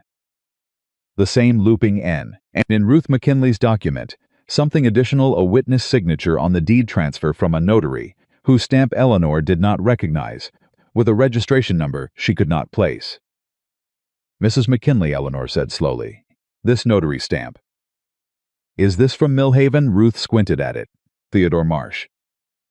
He was Whitmore's personal secretary for years. Whitmore set him up as a notary 2 years ago." She paused. "Convenient, isn't it?" Eleanor looked at the stamp. "A notary employed by the party, benefiting from the document he's certifying. That's not just fraud. That's conspiracy." Ruth McKinley looked at Eleanor over her teacup. "Young woman," she said, "how long have you been in Wyoming?" 24 days, Eleanor said. Ruth said. In exactly the same way Nathaniel had said it, on the first morning, over the coffee. That same Wyoming sound that meant I have registered this information and found it significant. Eleanor gathered the documents carefully. She wrote receipts for both Carl and Ruth, precise and dated, and tucked the originals in the leather satchel she'd brought from Holt's wagon. She was walking back toward the general store when she nearly walked into Whitmore. He was coming out of the bank. He had 2 men with him, not his lawyer this time. Larger men, the kind whose function was to stand slightly too close. He saw Eleanor on the boardwalk and stopped, and his expression went through several stages, very quickly recognition, calculation, and then something that she read with precision. He was trying to decide how much she knew. She knew that expression. Her father had worn it exactly twice, both times when he'd realized she had already seen through something he was trying to manage. "Miss Harper," Whitmore said. "Mr. Whitmore," she said. He looked at the satchel. Not long, not obviously. A trained observer's look, quick and lateral. He knew she'd been somewhere, and he was calculating what she'd collected. "Heading back up the mountain," he said. Conversational. "Light. Shortly," she said. "I hear Caldwell's been talking to Alderton and Laramie." He said it casually, as if mentioning the weather. "Alderton's a capable man, I suppose, for the kind of cases he takes on." A pause. "Local disputes." Eleanor said. "This situation between Caldwell and my office, it's going to resolve itself through the proper channels. No need for it to get complicated." He looked at her directly. His eyes were pale and steady and entirely used to being the last eyes to look away. "You've been in the territory, 3 weeks? You don't want to be caught up in something that isn't your fight, Miss Harper." Eleanor held his gaze. With respect, "Mr. Whitmore," she said, "I'm not caught up in anything. I walked into this situation with both eyes open." She adjusted the satchel on her shoulder. "And it is my fight. This is my home," she said it quietly. She said it the way she said everything in that boardwalk conversation, without heat, without performance, just the fact itself, laid down between them. She watched it land. Something changed in Whitmore's face. Not dramatically. A slight compression around the eyes. A reassessment, like the one on the older rancher's face in the barber shop, but without the openness. This reassessment was cold and precise, and it was the reassessment of a man who was changing his estimation of a threat. He touched his hat brim. "Good day," she said. She kept walking. Her hands were steady. Her breathing was controlled. She did not look back. Holt was loading the wagon in front of the general store. He glanced at her face, and then at the satchel, and nothing until they were out of town on the mountain road. Then he said, "You found something. 3 sets of forged documents with the same signature pattern, the same wrong survey designation, and a notary who worked for Whitmore," Eleanor said. "And Whitmore just saw me walking out of Millhaven with a satchel, and he knows I found something too." Holt was quiet for a moment. "That makes things move faster." "Yes," she said. "He'll try something before you can get it to Cheyenne." "I know. What do you need?" She thought for a moment. "I need to write everything down tonight, every document, every date, every name, every designation, and I need a copy of it that goes somewhere Whitmore can't reach." "Not the ranch." Somewhere in town, someone he can't pressure. Holt said Clara. Clara, Eleanor agreed. She's kept other people's important things before. When the Donners left, she kept some of Carl's papers for months, trying to find a way to help. He clicked his tongue at the horses. She'd do it. She doesn't have much use for Whitmore. Does anyone in town actually like him? People are scared of him, Holt said. That's not the same as liking. Eleanor looked at the mountain coming toward them. The afternoon was long and hot, the sky enormous, the kind of sky that made the world below it feel both very small and very consequential. Holt, she said. Miss, is there anything I should know about this territory? She paused, choosing the words. About the way people here see someone like me. I want to understand what I'm actually working with. Holt was quiet long enough that she thought he might not answer. There's all kinds of people in Wyoming, he said finally. Same as anywhere.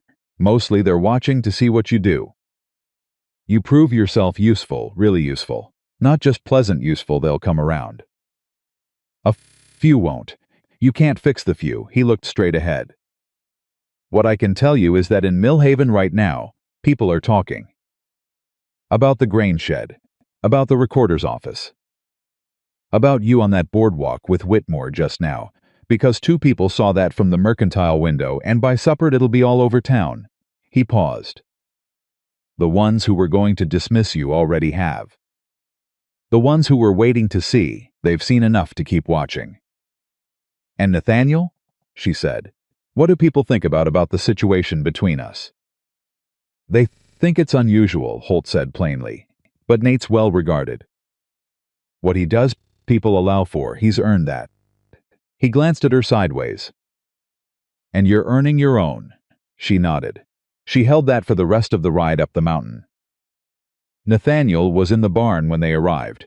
He came out when he heard the wagon, and he looked at Eleanor's face, and then at the satchel, and he said, Tell me. So she told him.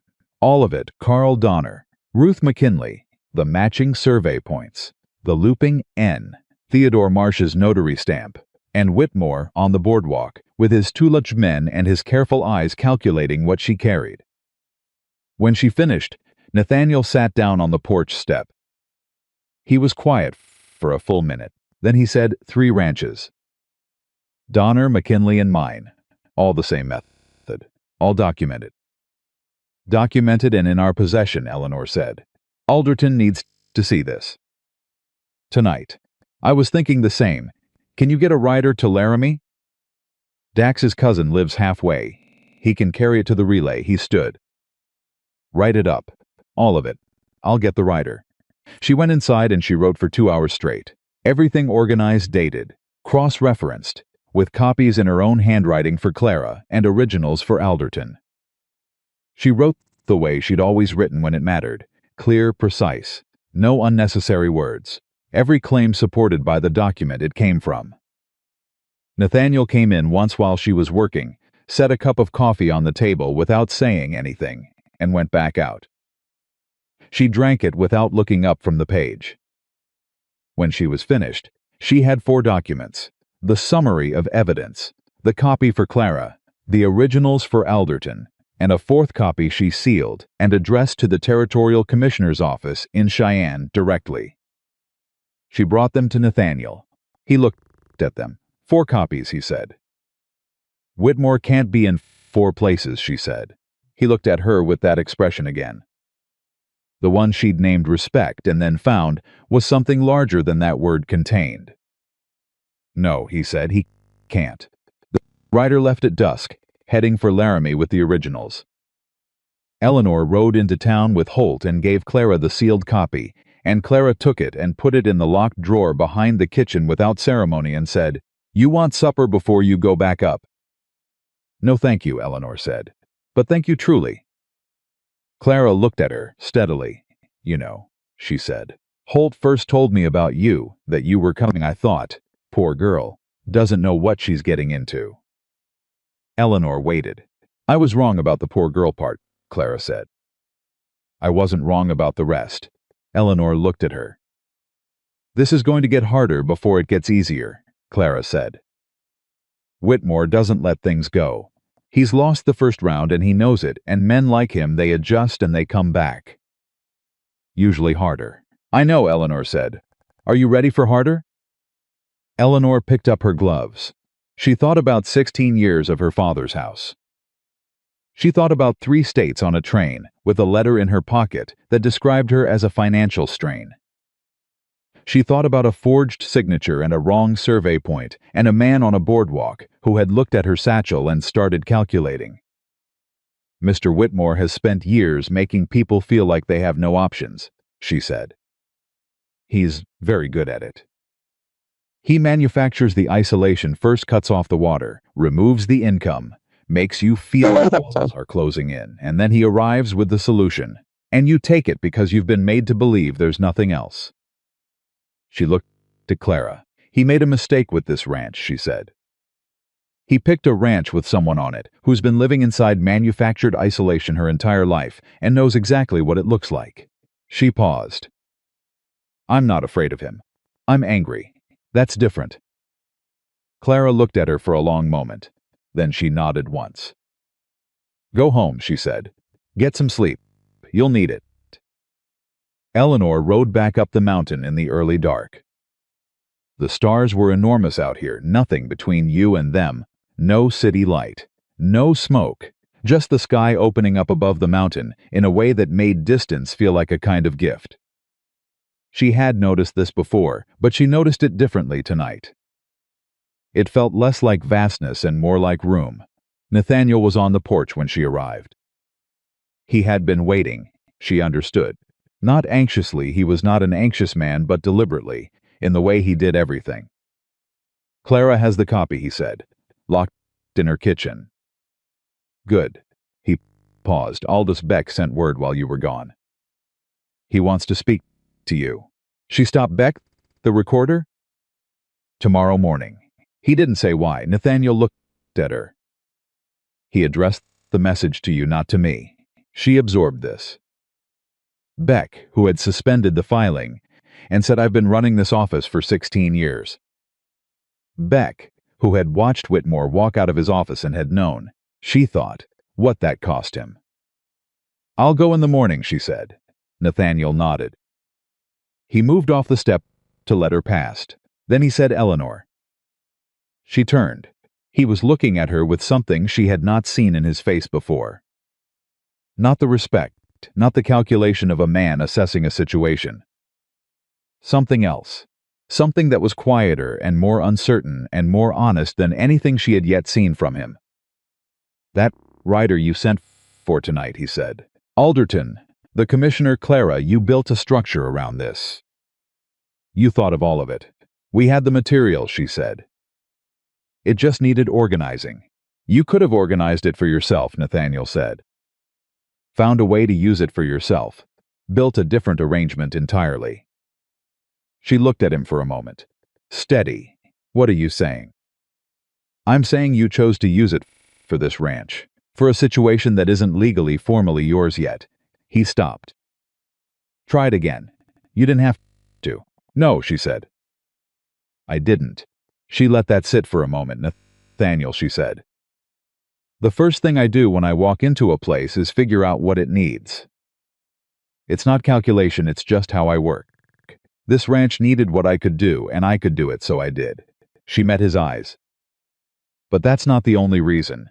She went inside before he could answer. She stood in the kitchen in the dark, her heart going fast and unsteady in her chest, thinking, too much. That was too much. But she did not go back out to take it back because it was true, and she had spent too many years unsaying true things to be comfortable with the habit. She heard him on the porch for a few more minutes. Then the quiet footstep, then his door. She stood in the dark kitchen and breathed. And the next morning, very early, before even Nathaniel was up, someone rode hard up the mountain trail and hammered on the door with the flat of his hand. And when Eleanor opened it, she found Carl Donner on horseback, breathing like he'd ridden fast, with an expression that meant everything had changed. They broke into the livery, he said, last night. Someone went through my things. The crate, Miss Harper. The crate is gone. Eleanor went cold from the center outward. The originals, she said. Everything I had left of that ranch, Carl said. Everything. She grabbed the door frame. She held it. She breathed. Then she said, Carl, every document in that crate I have it copied in my journal. Every date, every name, every survey point. I wrote it all down the night I brought it home. He stared at her. The originals are gone, she said. But originals aren't the only evidence. I have the copies, and Alderton has the summary we sent to Laramie last night. Whitmore moved too slow. She looked at him. He doesn't know what we sent to Laramie. Behind her, she heard Nathaniel's footstep in the hall. She turned. He was in the doorway looking at Carl, reading the situation in 1 second the way he always did. They took the crate, Eleanor said. Nathaniel looked at her. One beat. The journal. He's safe, she said. And Alderton has everything. He looked at Carl. Get inside, he said.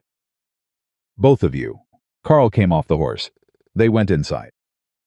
Eleanor put the coffee on because her hands needed something to do and because clarity needed fuel, and she sat down at the table with her journal open to the pages where she had copied every designation, every date, every name, and she said, All right, he took what he thought was our only evidence.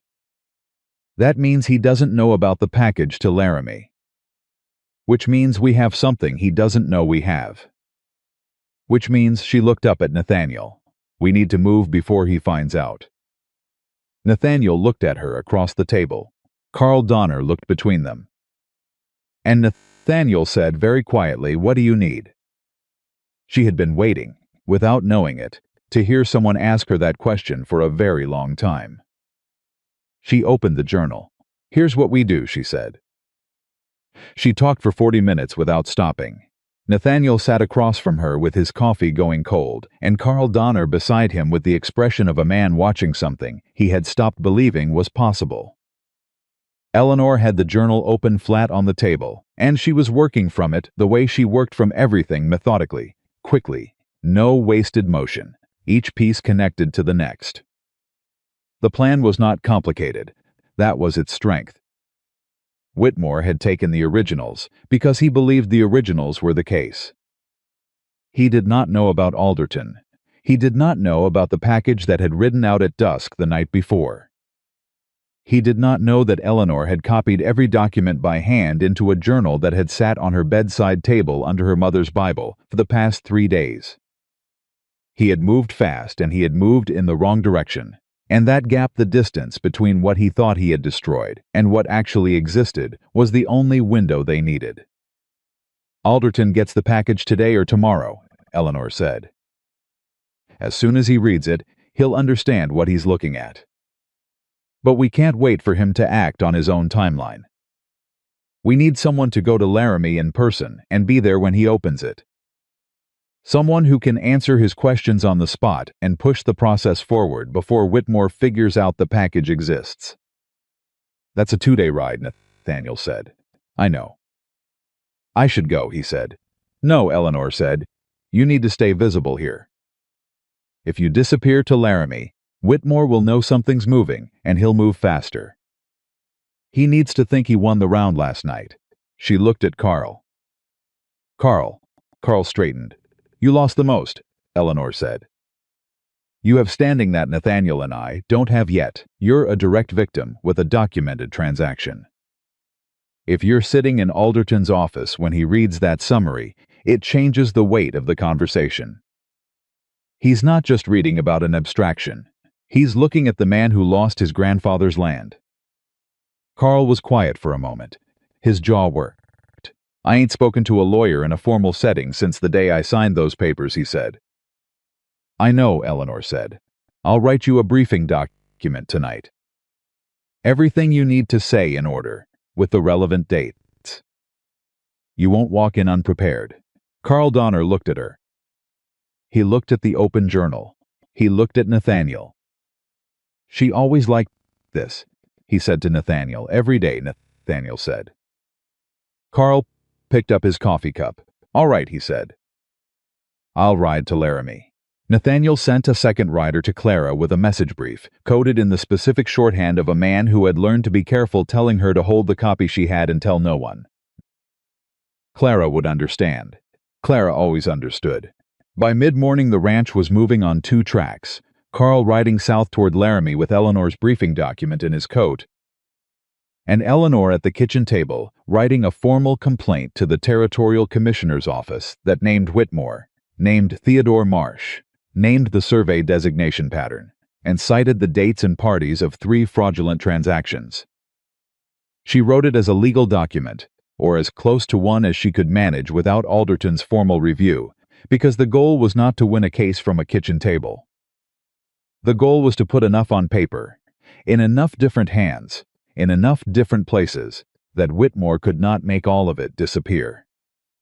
Nathaniel came in at noon and stood behind her, reading over her shoulder. She heard him stop moving and then not move for a full minute. "You know how to write a legal complaint," he said. "I know how to write a clear document with facts in the right order," she said. "Whether it's legally sufficient is Alderton's problem." Eleanor. He put his hand on the table beside her, not touching, just present. "Where did you learn all of this?" She kept writing. "My father's property dispute when I was 14.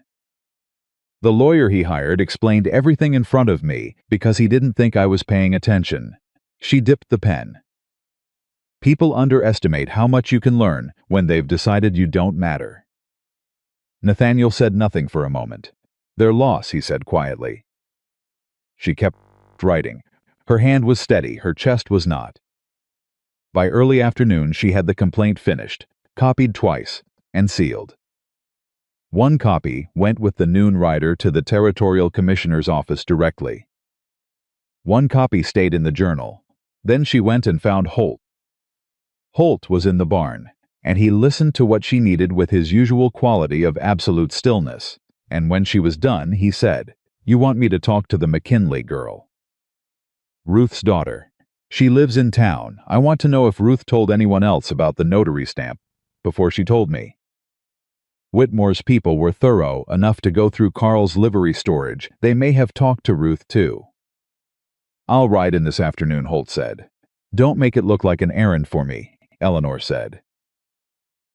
"Miss Harper," Holt said, with the gentle patience of a man who had been doing difficult things quietly for 30 years.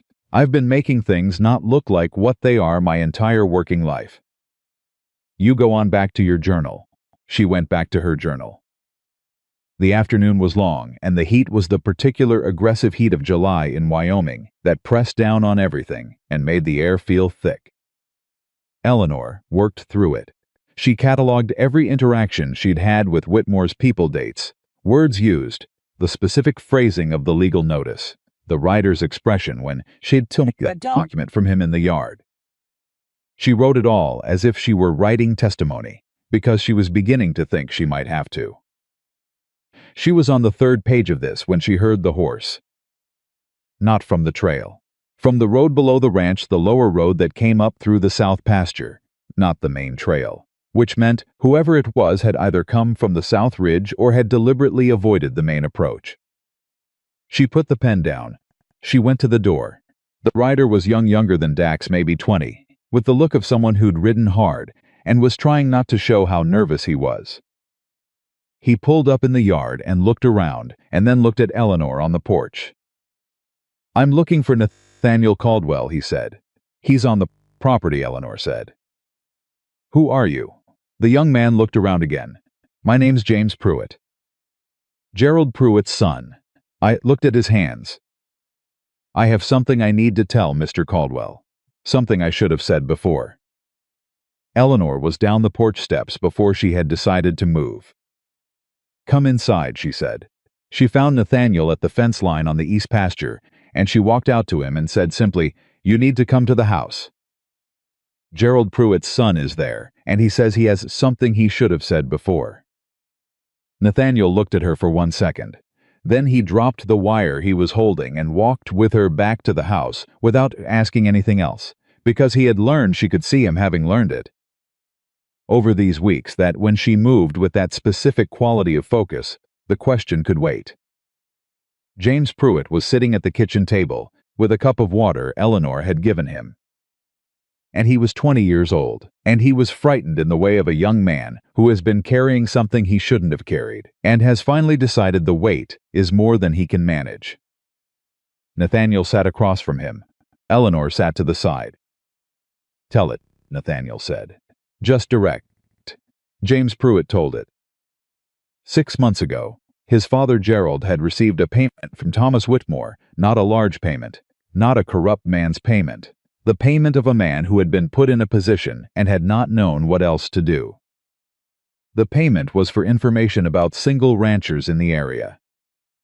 Who was solvent, who was struggling, who was isolated.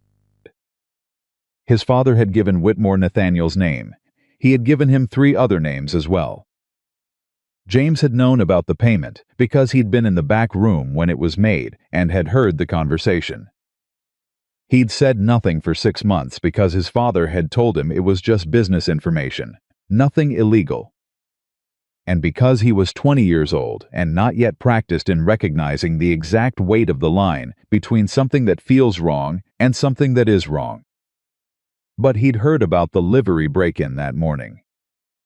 And he'd heard from somebody at the feed store that Carl Donner had ridden out toward Laramie before dawn.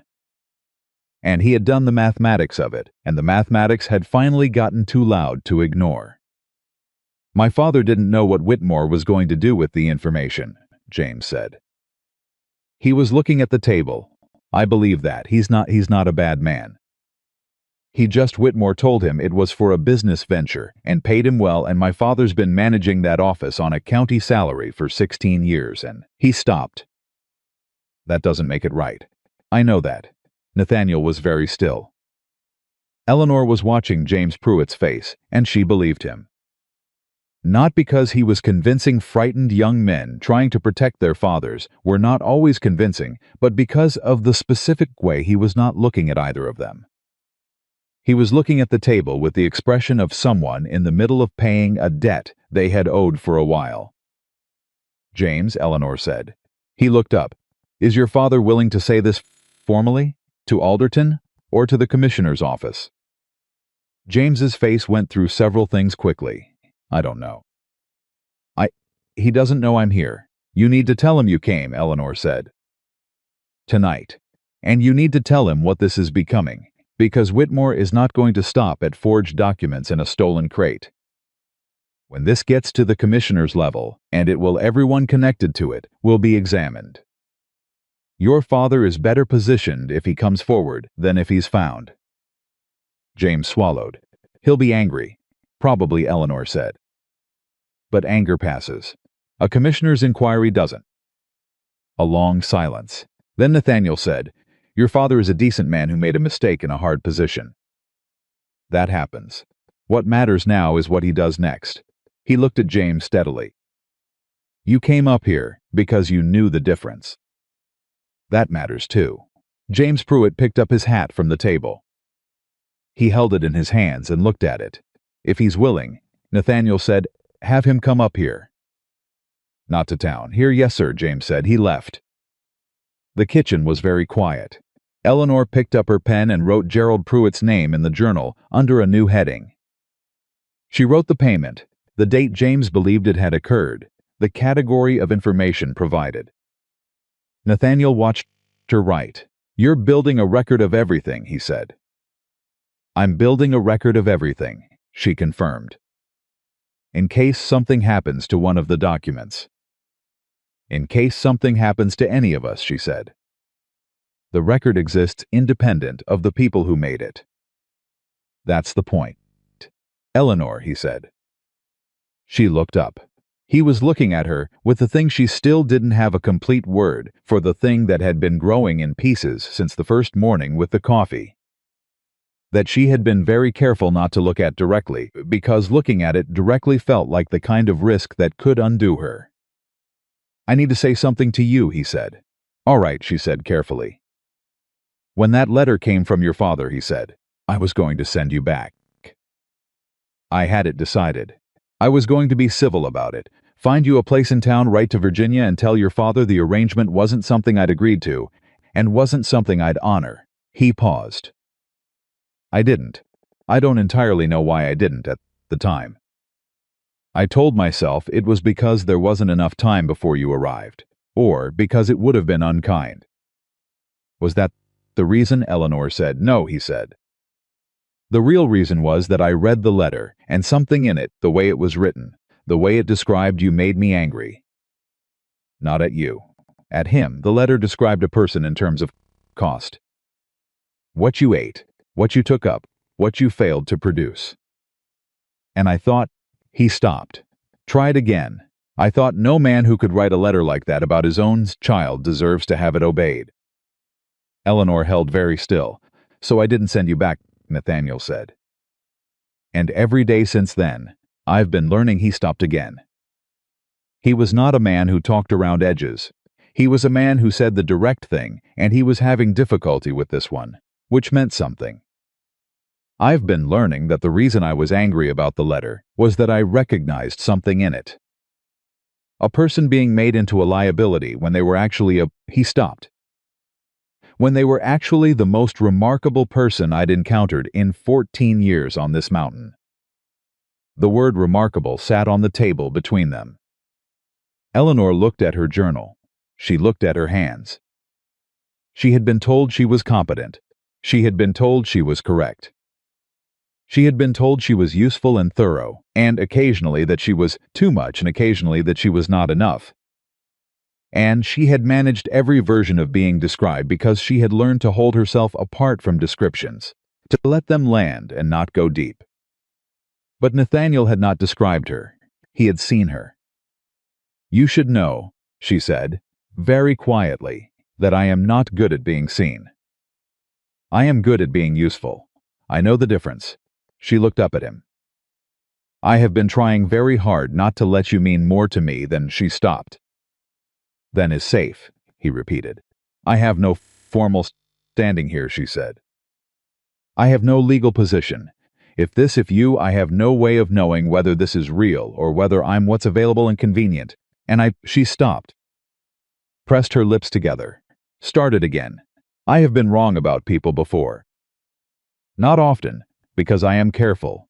But I have been wrong, and the cost of being wrong in this situation—" She stopped. "Is what?" Nathaniel said. "Everything," she said. "It would cost everything, because I have nothing to return to." The silence that followed was the heaviest silence she had ever sat inside. Then Nathaniel moved his chair back, stood up, came around the table, and crouched down so that he was at eye level with her where she sat. It was a deliberate thing, a careful thing, a thing that made him smaller so she didn't have to be. "Eleanor May Harper," he said, "I am 39 years old and I have been alone on this mountain for 8 years, and I am not a man given to speeches or grand gestures, and I will not pretend to be one." He looked at her directly. "What I will tell you is this. I know the difference between useful and necessary. I know the difference between convenient and chosen." He paused. "You are not convenient, you are." He stopped. Something moved in his face. "You are the thing I did not know this place was missing until you were in it." Eleanor's chest did something complicated and irreversible. "That's not—" She started. "I'm not finished," he said. Gently. "I want to do this right. I want to ask you properly, when this situation with Whitmore is resolved, when you have options and not just one door. I want you to be choosing this because you want it, not because it's what's in front of you." He met her eyes. "But I needed you to know that the asking will come, so that you could decide how you feel about that. Without pressure." She looked at him for a long time. "Nathaniel," she said. "Yes, I already know how I feel about that." He held very still. "But I also think you're right about the timing," she said. "So we finish this first." Something moved through his face that was relief, and something much larger than relief, and something she recognized because she felt it too, and he nodded once and stood up. And the kitchen was just a kitchen again, and the journal was still open on the table, and outside the afternoon was still hot and enormous, and the lavender was still growing. "All right," he said. We finish this. Holt came back from town at 4 in the afternoon, and he came in fast enough that Eleanor was already on her feet before he got to the door. Ruth McKinley, he said. 2 of Whitmore's men visited her yesterday evening. She told them nothing. That woman could face down a wall and win, but they went through the house, while one of them had her talking at the front door. She didn't realize until after they left. Did they find what she had? Eleanor said. She'd already given you everything, Holt said. There was nothing left to find. But she's shaken, and she's angry. He paused. She also told me something else. Whitmore's called a meeting in town tomorrow. The saloon noon. He's invited every landowner in the valley, calling it a community discussion about water management. Nathaniel said, he's going to try to build a coalition. Make this look like a regional water issue instead of a fraud case. He controls 3 ranches already, Eleanor said, thinking fast. If he can get enough valley landowners to sign onto a water management agreement of his design, he creates a structure that supersedes the individual deed rights.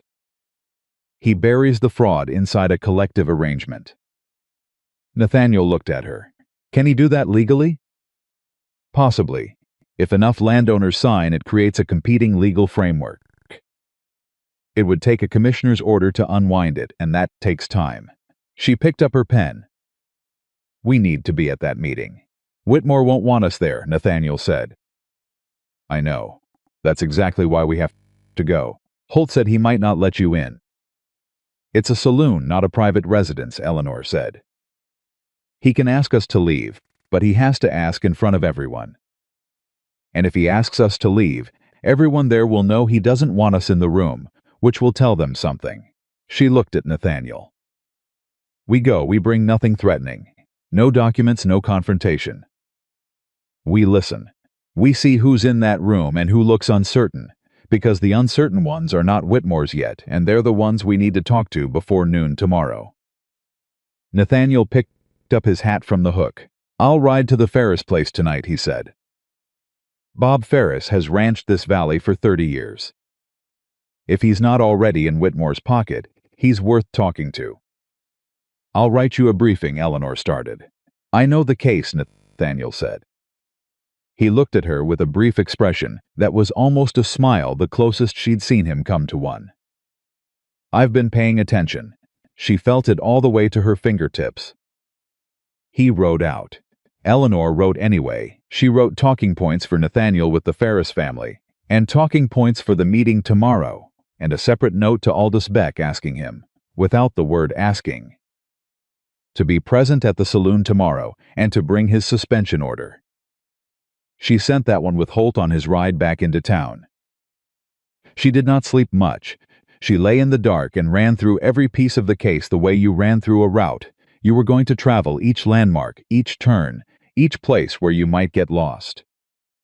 The forged signatures, the branch point designations, the notary, Gerald Pruitt's payment, the 3 fraudulent transactions, the stolen crate, the package to Alderton, Carl Donner in a lawyer's office in Laramie, sitting across from a former territorial prosecutor with a briefing document in his coat that Eleanor had written by lamplight. She thought about what Clara had said. This is going to get harder before it gets easier. She thought about what Nathaniel had said.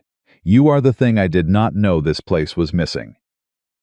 She pressed her mother's brooch in her palm, not hard, just present. She held it the way she'd held it for 16 years, not as a talisman, not as a comfort exactly, but as a fact. Her mother had been real. Her mother had held her hand and said, stronger than you know. That was a fact that no one could make untrue. Not her father. Not Whitmore. Not anyone.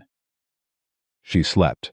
In the morning, Nathaniel was back from the Ferris place, and he came in and said, Bob Ferris is not signed with Whitmore. He's been watching the situation, and he doesn't like what he's seen. Will he come to the meeting? Eleanor said. He'll come. And he'll bring 2 of his neighbors. Nathaniel poured coffee. He also told me something I didn't know. Whitmore's been telling people in town that the situation with this ranch is complicated. That there are questions about the property management. That Caldwell brought in outside influences that are making things difficult. Eleanor set her cup down. Outside influences, she said. Nathaniel looked at her steadily. He's using you. Trying to make the story about who you are instead of what he did. She absorbed this. It was not surprising. It was, in fact, exactly the move she would have made if she were Whitmore and she had run out of better options. Shift the story, redirect attention, make the opposition the subject instead of the crime. It was the oldest available tactic, and it worked more than it should because people were more comfortable being suspicious of the unfamiliar than of the powerful. Does it change anything for Bob Ferris? She said. Bob Ferris has been ranching this valley for 30 years and has been watching Whitmore expand for 5 of them, Nathaniel said. Bob Ferris's opinion is that the land doesn't care who tends it as long as it's tended right. Good man, Eleanor said. Yes, Nathaniel said. They rode into Millhaven at 11:30. Holt drove the wagon. Nathaniel rode alongside. Eleanor sat in the wagon bed, with her hands in her lap, and her back straight, and her face showing nothing but the calm attention of a woman who had decided what she was doing and was not interested in being made to feel otherwise. The saloon was half full when they arrived and got fuller while they waited. Whitmore came in at noon exactly, which was a man's way of telling a room that the room ran on his schedule.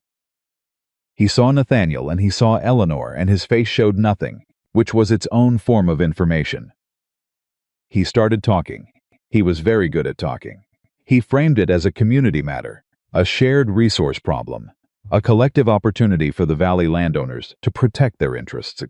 And here he was careful, very careful, but not careful enough against outside interference with the established water systems of the territory. Outside interference. Eleanor heard the phrase and felt several people in the room look at her. She did not look back. She looked at Whitmore, and she listened, and she catalogued every claim he made, and every name he mentioned, and every hand she saw nod along, because this was the map of what she was actually dealing with, and she needed it. Whitmore finished his opening and opened the floor. Bob Ferris spoke first. He was a big man with 50 years of Wyoming in his face, and he stood up without hurry and he said, "Tom, I appreciate the meeting. I've got one question before we talk about any kind of agreement." He looked at Whitmore directly. How come the Donner place and the McKinley place and now the Caldwell water rights all ended up in your portfolio by way of the same documentation method? Because I've looked at my own deed lately, and the survey points in mine look different from the ones in the transfer documents those folks signed, and I'm wondering if you can explain that difference. Complete silence. Whitmore's face did not change. He was very good. But the 2 men beside him were not as good, and Eleanor watched one of them look at the other in a way that contained everything she needed to know about whether they'd expected this question. Bob Whitmore said smoothly, "Those were negotiated transactions." "I didn't ask about the negotiation," Ferris said. "I asked about the survey points." Someone else in the room shifted. Eleanor looked. A man she didn't know, middle-aged, the look of a rancher who'd been building something carefully and was now looking at it with new concern. She stood up. Every eye in the room came to her. Whitmore looked at her. His pale eyes had gone very still. "My name is Eleanor Harper," she said. "I live on the Caldwell Ranch. I'm not going to speak long." She looked at the room, at the faces, at the uncertainty in some of them, at the calculation in others. 3 weeks ago I read a deed. I found an error in a survey designation that didn't match the registered water rights. That error appeared in a forged transfer document filed at the county recorder's office. It appeared in Carl Donner's transfer document. It appears in the McKinley transfer document. She paused. The same error, the same designation, the same handwriting on the signature. Filed by the same notary who works for Mr. Whitmore's office. She looked at Whitmore. That's not a coincidence. That's a system. The room had gone so quiet she could hear the bar clock ticking. This matter, she said, is currently before a lawyer in Laramie and has been reported to the Territorial Commissioner's office. Any landowner in this room who has signed a document involving Mr. Whitmore's office in the past 3 years should have that document examined by independent counsel before signing anything further. She looked around the room one more time. That's all I wanted to say. She sat down. Nathaniel beside her was completely still. The room started talking all at once. Whitmore raised his hand for order and got partial order and started to speak and got interrupted by the man she didn't know who turned out to be named Patterson and who had, it emerged in the next 4 minutes of rapid loud exchange, sold Whitmore a water easement 18 months ago that he had never fully understood.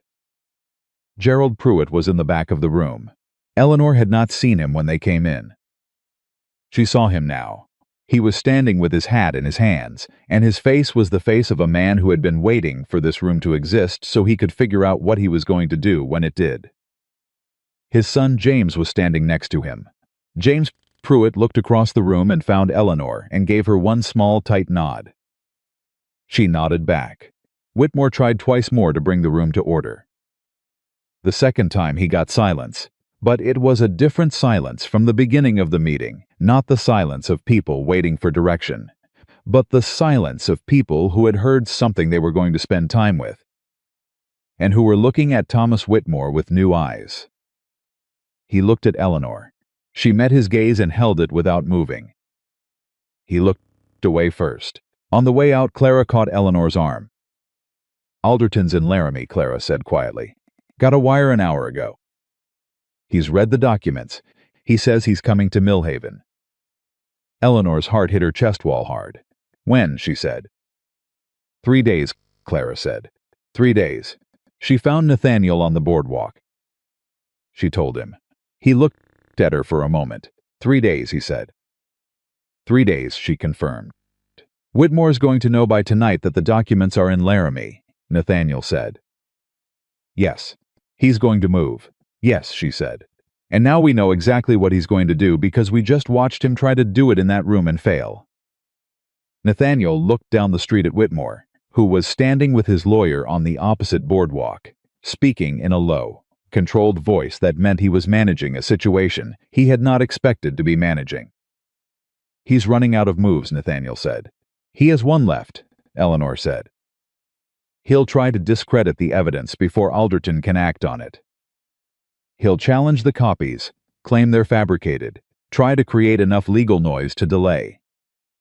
He can try," Eleanor said. "But Carl Donner is sitting in Alderton's office. Carl can testify to his own document in person. You can testify to yours. Ruth McKinley can testify to hers. The copies support the testimony. The testimony supports the copies." She looked at Nathaniel. "He needed us isolated. One at a time, without each other, without documentation, without recourse. He doesn't have that anymore." Nathaniel looked at her. Then he reached out and, very carefully, very deliberately, tucked a loose strand of her dark hair back from her face with 2 fingers, the gentlest possible gesture, barely a touch, the kind that asked nothing and offered everything. She went very still. 3 days, he said quietly. 3 days, she said. They rode home up the mountain in the long afternoon light, and the ranch came into view above them, looking exactly as it always looked, solid, weathered, permanent, and Eleanor felt something she had been feeling in pieces since she arrived finally settle into a single whole thing. Not comfort. Something larger than comfort. Something that felt like the beginning of being home. Alderton arrived on the 2nd day, not the 3rd. Eleanor was at the kitchen table with her journal when she heard 2 horses on the trail instead of 1, and she was at the door before Holt could call for her. The man who rode in beside Carl Donner was somewhere past 60, compact and precise in the way of someone who had spent a lifetime making careful movements in small rooms, with eyes that did the kind of steady, rapid assessment that lawyers and former prosecutors shared with people who had survived difficult childhoods. He looked at the ranch, at Holt, at the door, and then at Eleanor, and he took in the journal she was still holding without making it obvious that he had. "Miss Harper," Carl said from his horse. "This is James Alderton." Alderton dismounted with the ease of a man who had been riding since before Eleanor was born. He looked at her directly. "You wrote the briefing document?" "Yes," Eleanor said. "And the summary of evidence?" "Yes." He looked at her for a moment longer than was strictly necessary for an introduction. "How old are you?" 23, she said. He made a sound that was not quite approval and not quite surprise, but was somewhere between the two. "Let's get inside," he said. "I have questions and I suspect you have answers, and I'd prefer to start immediately." She stepped back and held the door. Nathaniel came in from the barn 20 minutes later and found Alderton at the kitchen table, with Original open in front of him, and a cup of coffee going cold at his elbow, and an expression of focused attention that had not shifted since he'd sat down. Carl was at the table too, quieter than Eleanor had ever seen him, watching Alderton read with the careful hope of a man who has been told help is coming, and is not yet sure he believes it. Nathaniel looked at Eleanor. She gave him a small, precise nod that meant, "This is real. Stay steady." He sat down. Alderton looked up. He looked at Nathaniel for a moment. Then he looked back at the journal. Then he said, without preamble, "The branch point discrepancy alone is significant. Combined with the signature pattern and the notary issue, you have the outline of a prosecutable fraud case. The question is not whether the case exists." He paused. "The question is whether we can build it fast enough to matter." "Whitmore knows you're here," Nathaniel said. "He'll know by tonight." "He already knows," Alderton said. "I passed 2 of his riders on the Valley Road coming up. They weren't subtle." He closed the journal slightly. "Which means he's already decided on his countermove. In my experience with Whitmore, and I have some, from my time as territorial prosecutor, his countermove when cornered is to produce paperwork. A lot of paperwork. He'll file motions, amendments, corrections, additional claims. Not because they'll succeed, but because they create delay, and delay costs money, and money is the pressure point he uses." "We don't have deep pockets," Nathaniel said flatly. "I'm aware," Alderton said. "That's been his model. He doesn't need to win in court. He needs to make it expensive enough that people fold before the court rules." He looked at Eleanor. "What changed in your assessment is the pattern documentation. 3 transactions, same method, same error. That shifts this from a property dispute to a fraud investigation. A fraud investigation can be opened by the Territorial Commissioner's Office with no cost to you." Eleanor leaned forward. "The 4th copy of the summary. I sent one directly to the Commissioner's Office 5 days ago." Alderton looked at her sharply. "You filed directly with the Commissioner." "I filed a formal complaint with supporting documentation. I flagged the pattern, the notary, and the survey designation issue." She paused. "I don't know if it arrived or if anyone has read it." Alderton looked at her for a long moment. Then he reached into his coat and produced a folded paper. He set it on the table. "It arrived," he said. "Commissioner's office sent a responding wire to my office in Laramie this morning. They've opened a preliminary inquiry. That's why I rode in a day early, because an open inquiry changes the timing of everything." The room went completely still. Carl Donner put both hands flat on the table, like he needed the solidity of it. Nathaniel looked at Eleanor. Eleanor looked at the wire. "An open inquiry," she said carefully. "That means Whitmore's filings are subject to review. Every document he has registered in this county, going back 3 years," Alderton said. "Every transfer, every easement, every water rights claim. All of it under examination." He picked up his coffee, found it cold, set it back down. "He can still file his delay motions, but he's filing them inside an investigation now, not around one. That's a fundamentally different position." Eleanor sat back in her chair. She thought about the letter she had written to the Commissioner's office by lamplight 5 days ago, alone in this kitchen, while Nathaniel was on the South Ridge, and the ranch was quiet around her.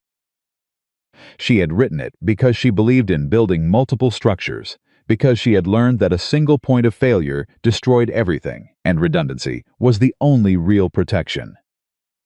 She had written it not knowing if it would land, not knowing if anyone would read it, not knowing if a 23-year-old woman with no formal standing and no legal credentials writing from a Wyoming mountain kitchen would be taken seriously by a territorial office. She had written it anyway, she thought, stronger than you know. "What do we need to do today?" Nathaniel said to Alderton. "Today I need formal sworn statements from you and from Carl and from Ruth McKinley," Alderton said. "Signed, witnessed, dated. I need the original deed with the water rights attachment. I need every document you have from the county recorder's office, including the suspension order." He looked at Eleanor. "And I need your journal." Eleanor's hand moved involuntarily to the journal on the table. As an exhibit, Alderton said, not unkindly, "Your contemporaneous notes are evidence. The dates, the descriptions, the recorded language of the legal notice, those are a first-hand account documented in real time." "That's not nothing. That's significant." She looked at the journal. She had written in it every night since she was 12 years old. It had come with her from Staunton in the trunk, with her mother's brooch and the lavender seeds, and it was the only object in the world that contained, in her own words, the complete account of what she was and what she had survived and what she had chosen. She pushed it across the table to Alderton. "You'll get it back," he said. "I know," she said. "Use it." Holt rode into town and came back with Ruth McKinley inside 2 hours. Ruth walked into the kitchen, looked at Alderton, looked at Carl, looked at Eleanor, and sat down without being asked. "Tell me what to sign," Ruth said. They worked through the afternoon. Alderton was methodical in the way of a man who had learned that speed and precision were not opposites if you prepared well enough, and he had prepared. He asked clear questions and wrote clean answers, and when he had what he needed from each person, he moved to the next without ceremony. Eleanor sat through her own session with the focused calm she brought to everything, answering each question directly, citing dates and specific language from memory with the accuracy that had made her father call her unsettling and that she had learned to think of as simply thorough. When Alderton was done with her, he said, "You understand that Whitmore's lawyers will attempt to discredit your account. They'll focus on your history, your reasons for being here, your relationship to the interested party." "Yes," Eleanor said. "They'll make it about who you are instead of what you found." "Yes," she said. "Mr. Whitmore already started that approach at the community meeting. It didn't work as well as he expected." Alderton looked at her steadily.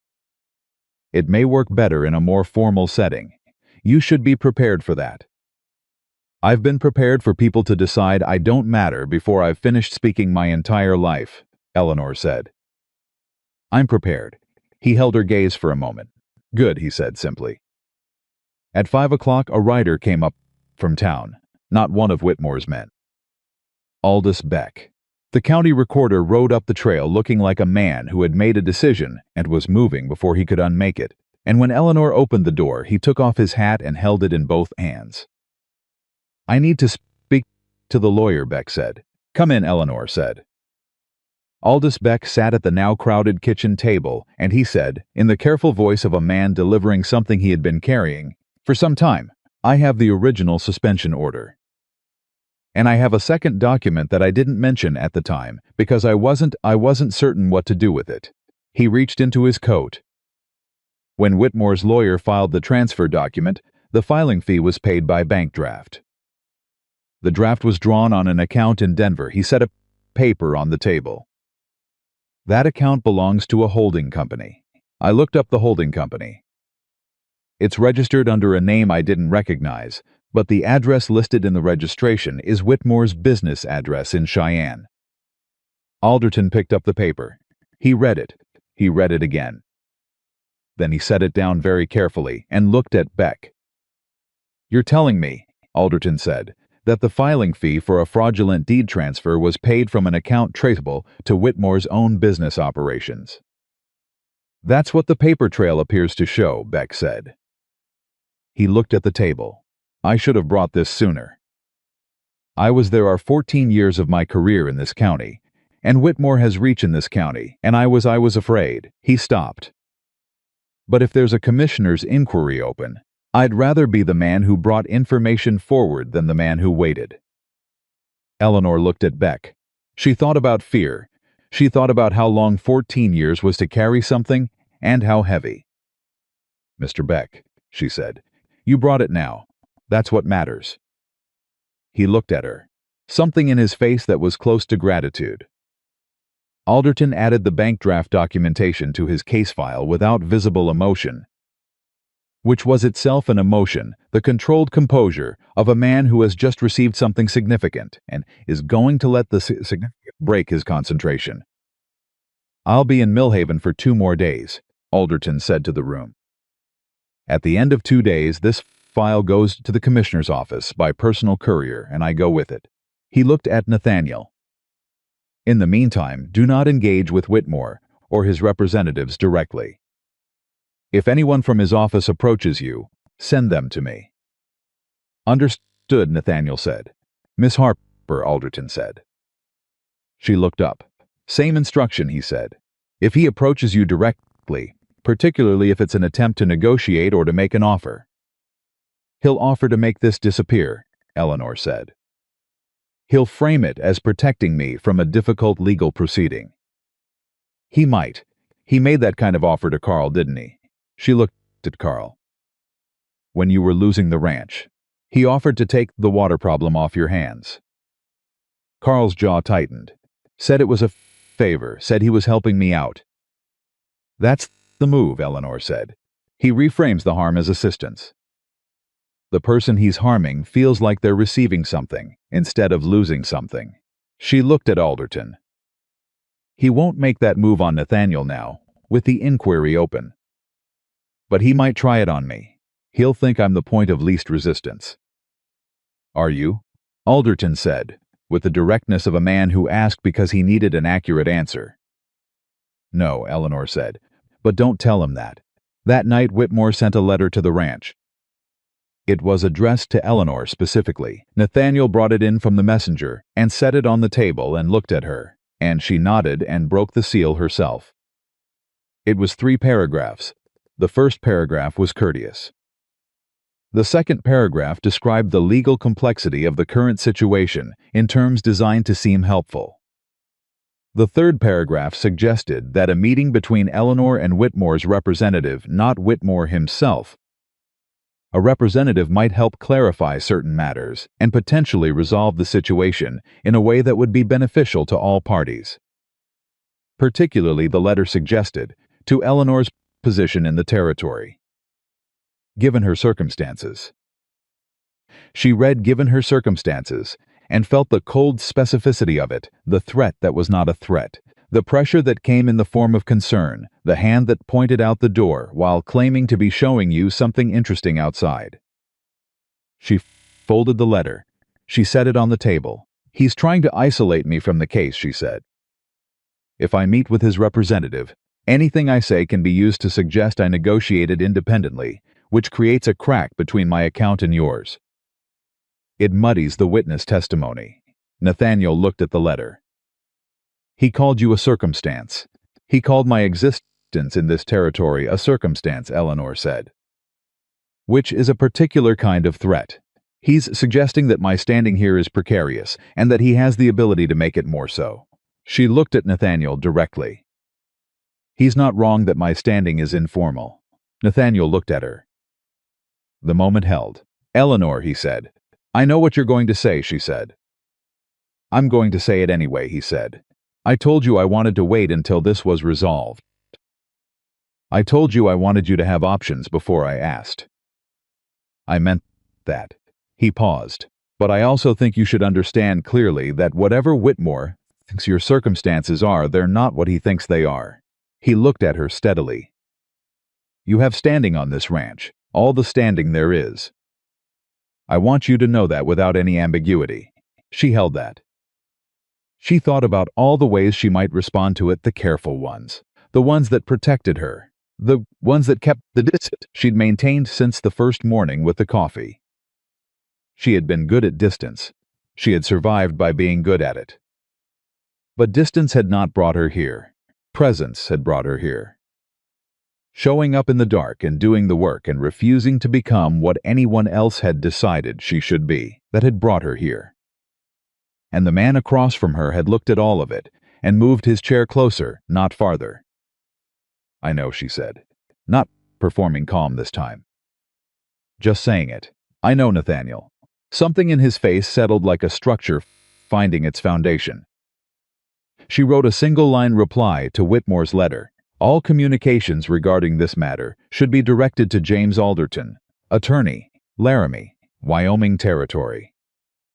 She signed it with her full name and gave it back to the messenger. 2 days went fast the way days go fast when they are full of necessary things. Alderton worked. Beck produced 2 additional documents from the county records that cross-referenced the holding company account. Gerald Pruitt came up the mountain on the second morning, without James alone. With his hat in his hands and his expression, the expression of a man paying a debt, and sat across from Alderton and gave a sworn account of the payment and the information he'd provided and the conversation in the postmaster's office 18 months ago. He did not make excuses. He said what had happened in order with dates. When he was done, Alderton said, "Your cooperation is noted." Pruitt nodded. He put his hat back on. He looked at Eleanor on his way out. "I'm sorry, Miss Harper," he said, "for my part in it." "You came forward," Eleanor said. "Thank you." He left. She heard his horse on the trail for a few minutes, then nothing. On the second afternoon, Patterson, the man for the saloon meeting, who had signed the water easement he didn't understand, rode up with his own deed in his hand and his own questions, and Alderton added him to the file as an additional affected party, which expanded the scope of the inquiry from 3 transactions to 4. Whitmore made no further moves. Eleanor was watching for them, and they did not come, which worried her more than direct action would have, because men like Whitmore did not stop. They recalculated. She said this to Nathaniel the second evening, sitting on the porch after supper, the mountain dark coming in slow and cool from the ridge. "He's waiting for Alderton to leave," she said. "Probably," Nathaniel said. "Once the file's in Cheyenne, the commissioner's inquiry runs on its own timeline. Whitmore can't stop it, but he can try to complicate it from inside the system. He has contacts there. Alderton knows that," Nathaniel said. "He told me he's going with the file personally, staying in Cheyenne until the inquiry is formally opened and assigned."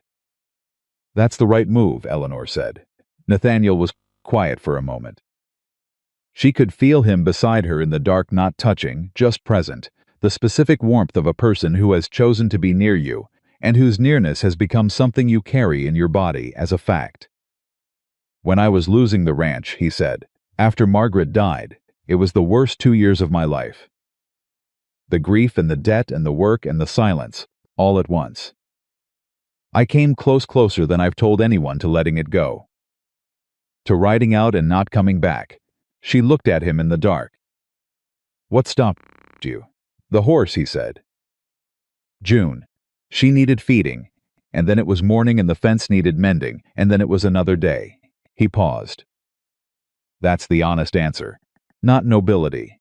Just the next thing that needed doing." Eleanor thought about that for a moment. "That's how most people survive," she said. "Not by defining the next thing." "Yes," he said. "But it gets lonely." He turned to look at her. His face was in shadow, but she knew the expression. She had mapped it over weeks. "It gets very lonely." She looked at him. "Nathaniel," she said, you said you wanted to wait until this was resolved." "Until I had gaze. I have options." "I want to stay." He was very still. "I know this place now," she said. "I know June and Biscuit and Holt and the grain shed and the South Ridge and the water trough and the lavender I planted that's growing. I know the way this kitchen smells in the morning and what the trail sounds like at different hours and what the mountain does with the light in the evenings." She paused. "And I know you, enough to know I want to keep learning." She held his gaze. I'm not staying because I have nowhere else to go. I'm staying because this is where I choose to be. The silence that followed was the fullest silence she had ever been inside. Then Nathaniel reached out and took her hand directly, deliberately, with the same care he brought to everything, and held it. Not dramatically, not with declarations, just held it in the Wyoming mountain dark, two people sitting on a porch that one of them had built, and the other had come to without knowing she was coming home. "All right," he said quietly. "Then stay." Alderton left the next morning with the complete case file, 4 sworn statements, Beck's bank draft documentation, Eleanor's journal, and a personal commitment to have the inquiry formally assigned before the end of the month. He shook hands with Nathaniel and Carl and nodded to Holt and Ruth McKinley, who had come up from town to see him off, and last he looked at Eleanor. "You should consider law," he said. She almost smiled. "I'll consider it. I'm not being polite," he said. "What you built, the document structure, the pattern analysis, the parallel filings, that's legal strategy. Not instinct. Strategy." He picked up his reins. "Wyoming Territory's going to need lawyers who can read a survey document and a room simultaneously." He looked at her steadily. "Think about it." He rode. Eleanor stood in the yard and watched him go, and felt something she had no immediate word for, something that was future-shaped, that had the quality of a door she hadn't known was in the wall. She thought about it. 3 weeks later, a letter arrived from the Territorial Commissioner's office in Cheyenne. Nathaniel brought it in from town and set it on the table, and Eleanor broke the seal and read it standing. Thomas Whitmore's water rights filings for the county had been suspended pending full investigation. The transfer documents for the Donner Ranch, the McKinley Ranch, and the Caldwell water rights had been flagged as potentially fraudulent. Theodore Marsh's notary certification had been revoked pending a criminal referral. An official inquiry had been opened, and a territorial commissioner's representative would arrive in Millhaven within 45 days to take additional testimony. She read it twice. She set it down. Carl Donner was sitting at the table he had been at the ranch almost every other day since the inquiry opened, working alongside Nathaniel and Holt with the focused energy of a man who has been given something to do after a long time of being able to do nothing, and he was watching her face. "Well," he said. She slid the letter across the table. He read it. She watched him read it. She watched the moment when it reached him, when the words became real instead of words, and she watched his face do something it had not done since she'd met him in the livery. It opened. "Investigation," he said. He said it quietly, the way you say something that has been too important to say casually for too long. "Investigation," she confirmed. He put the letter down. He put both hands over his face. He sat like that for a moment. Then he took his hands down and looked at Eleanor and said, in a voice that was rough in the way of voices that are carrying more than they can manage, "My grandfather built that ranch. Broke the ground himself. My father was born on it." He stopped. "I know they may not give it back. I know the land might be gone regardless. But to know that it wasn't my fault, to have it in writing that it wasn't my mistake." He couldn't finish. Eleanor did not try to complete the sentence for him or smooth over the edges of it. She let it stand. Some things deserved to be unfinished, because finishing them too quickly meant you hadn't let them be what they were. "It wasn't your fault," she said, when enough time had passed. "It was never your fault." He nodded once. He picked up the letter and held it. Nathaniel had read it by then, standing at the counter, and he set it down and looked at Eleanor across the kitchen, and she saw it all in his face, the relief and the weight of it. The 14 years of work, and the 8 years of silence, and the letter from Virginia that had arrived unexpected, and the woman who had stepped off a wagon with one trunk and a packet of seeds, and had changed everything. He crossed the kitchen in 3 steps and took her face in his hands and kissed her. She had not expected it to happen in front of Carl, and Carl made a sound that was either surprise or profound satisfaction, and then very deliberately looked at the window. It was not a long kiss. It was a certain one. The kiss of a man who had made up his mind and was not going to make a performance of it, just a fact. just the truth of what was true. When he stepped back, she looked up at him and she was not crying, because she did not cry easily, but something in her face was doing the thing that happened to faces when they encounter something they have been holding space for without knowing it. "I was going to wait until tonight to do that properly," he said. "Carl's here," she said. "I know," he said. Carl, still looking at the window, said, "I am absolutely not here." Nathaniel took her hand again, the way he had on the porch, deliberate and steady. Ruth McKinley came to the ranch that afternoon, with her daughter and her daughter's husband and a covered dish, because Ruth McKinley understood that some days required food to be real. And she set it on the counter and looked around the kitchen and said, "This place looks different than it did in the old days." "The garden's growing," Holt said from the doorway. "It's not the garden," Ruth said. She looked at Eleanor. "It's the house." Dax and Cord came in from the cattle rotation at sundown, and Dax, who had called her the mail order girl 40 days ago and had been quietly recalibrating ever since came through the door, looked at the table full of people.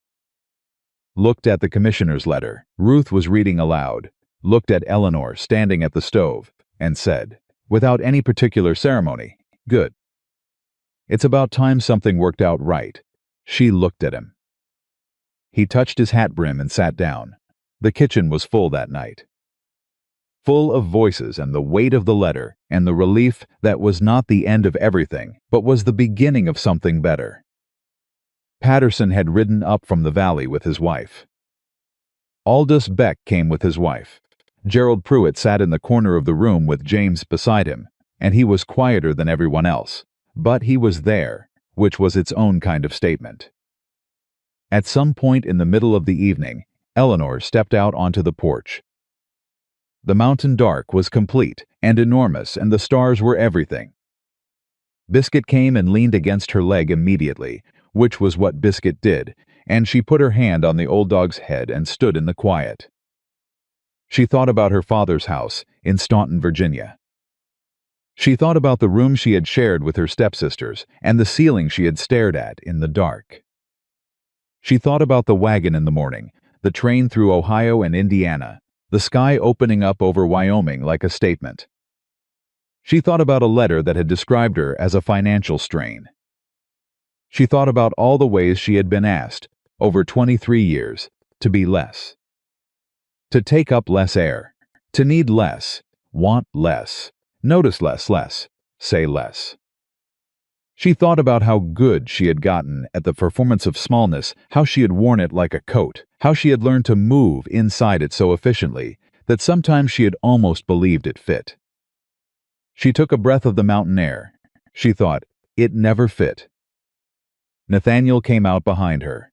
She heard him before she felt him, the familiar footstep, the presence she had learned to know, the way you learned the sounds of a house you lived in. He stood beside her and looked at the same dark and said nothing for a while. Then he said, "Your father wrote a letter." "Yes," she said. "He described a problem to be solved." "Yes." "He was wrong about what he was describing," Nathaniel said. He turned and looked at her in the dark. He was describing the answer. He just wasn't smart enough to see it. Eleanor looked at him.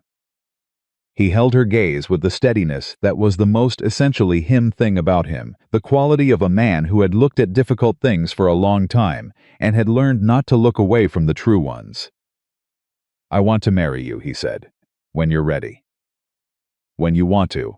Not because it's practical, and not because it fixes anything about the situation, and not because it's what your father intended when he sent that letter."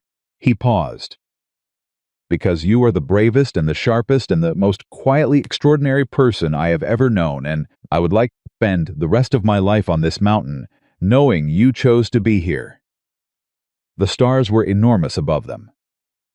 Inside the house, through the window, she could hear the voices of the people who had gathered Carl with his letter, Ruth with her testimony, Beck with his bank draft, Holt with his 30 years of steady loyalty, Dax recalibrating one assumption at a time, Gerald Pruitt sitting quietly in a corner paying a debt with his presence. She thought about what it meant to be seen, not described. Not assessed, not managed or categorized or sent somewhere because you didn't fit. Seen the specific, costly, irreversible act of someone choosing to look at you until they understood what was actually there. She thought about lavender growing in foreign soil. She thought about her mother's voice, stronger than you know. She turned to Nathaniel and took his face in her hands the way he had taken hers that afternoon in the kitchen, deliberate and certain, and she said, "Yes." Just that, just the one word, clean and whole and unqualified. He put his arms around her and held her, and the mountain was enormous and dark and indifferent to them the way mountains were. But the porch boards were solid underfoot, and the kitchen was warm and full behind them, and June was quiet in the paddock, and the lavender was growing and had been growing, since the day she planted it in soil that was foreign until it wasn't. She had arrived at this ranch with one trunk, a letter she hadn't written, and seeds she wasn't sure would take. She had fixed what was broken, found what was hidden, built what was needed, and held the line when the line needed holding. She had been called a burden her entire life by people who could not see the difference between weight and foundation. Eleanor May Harper was not a burden. She was the ground everything else was built on, and she had finally, at 23 years old, in the Wyoming Territory in the summer of 1881, arrived at the place that knew it.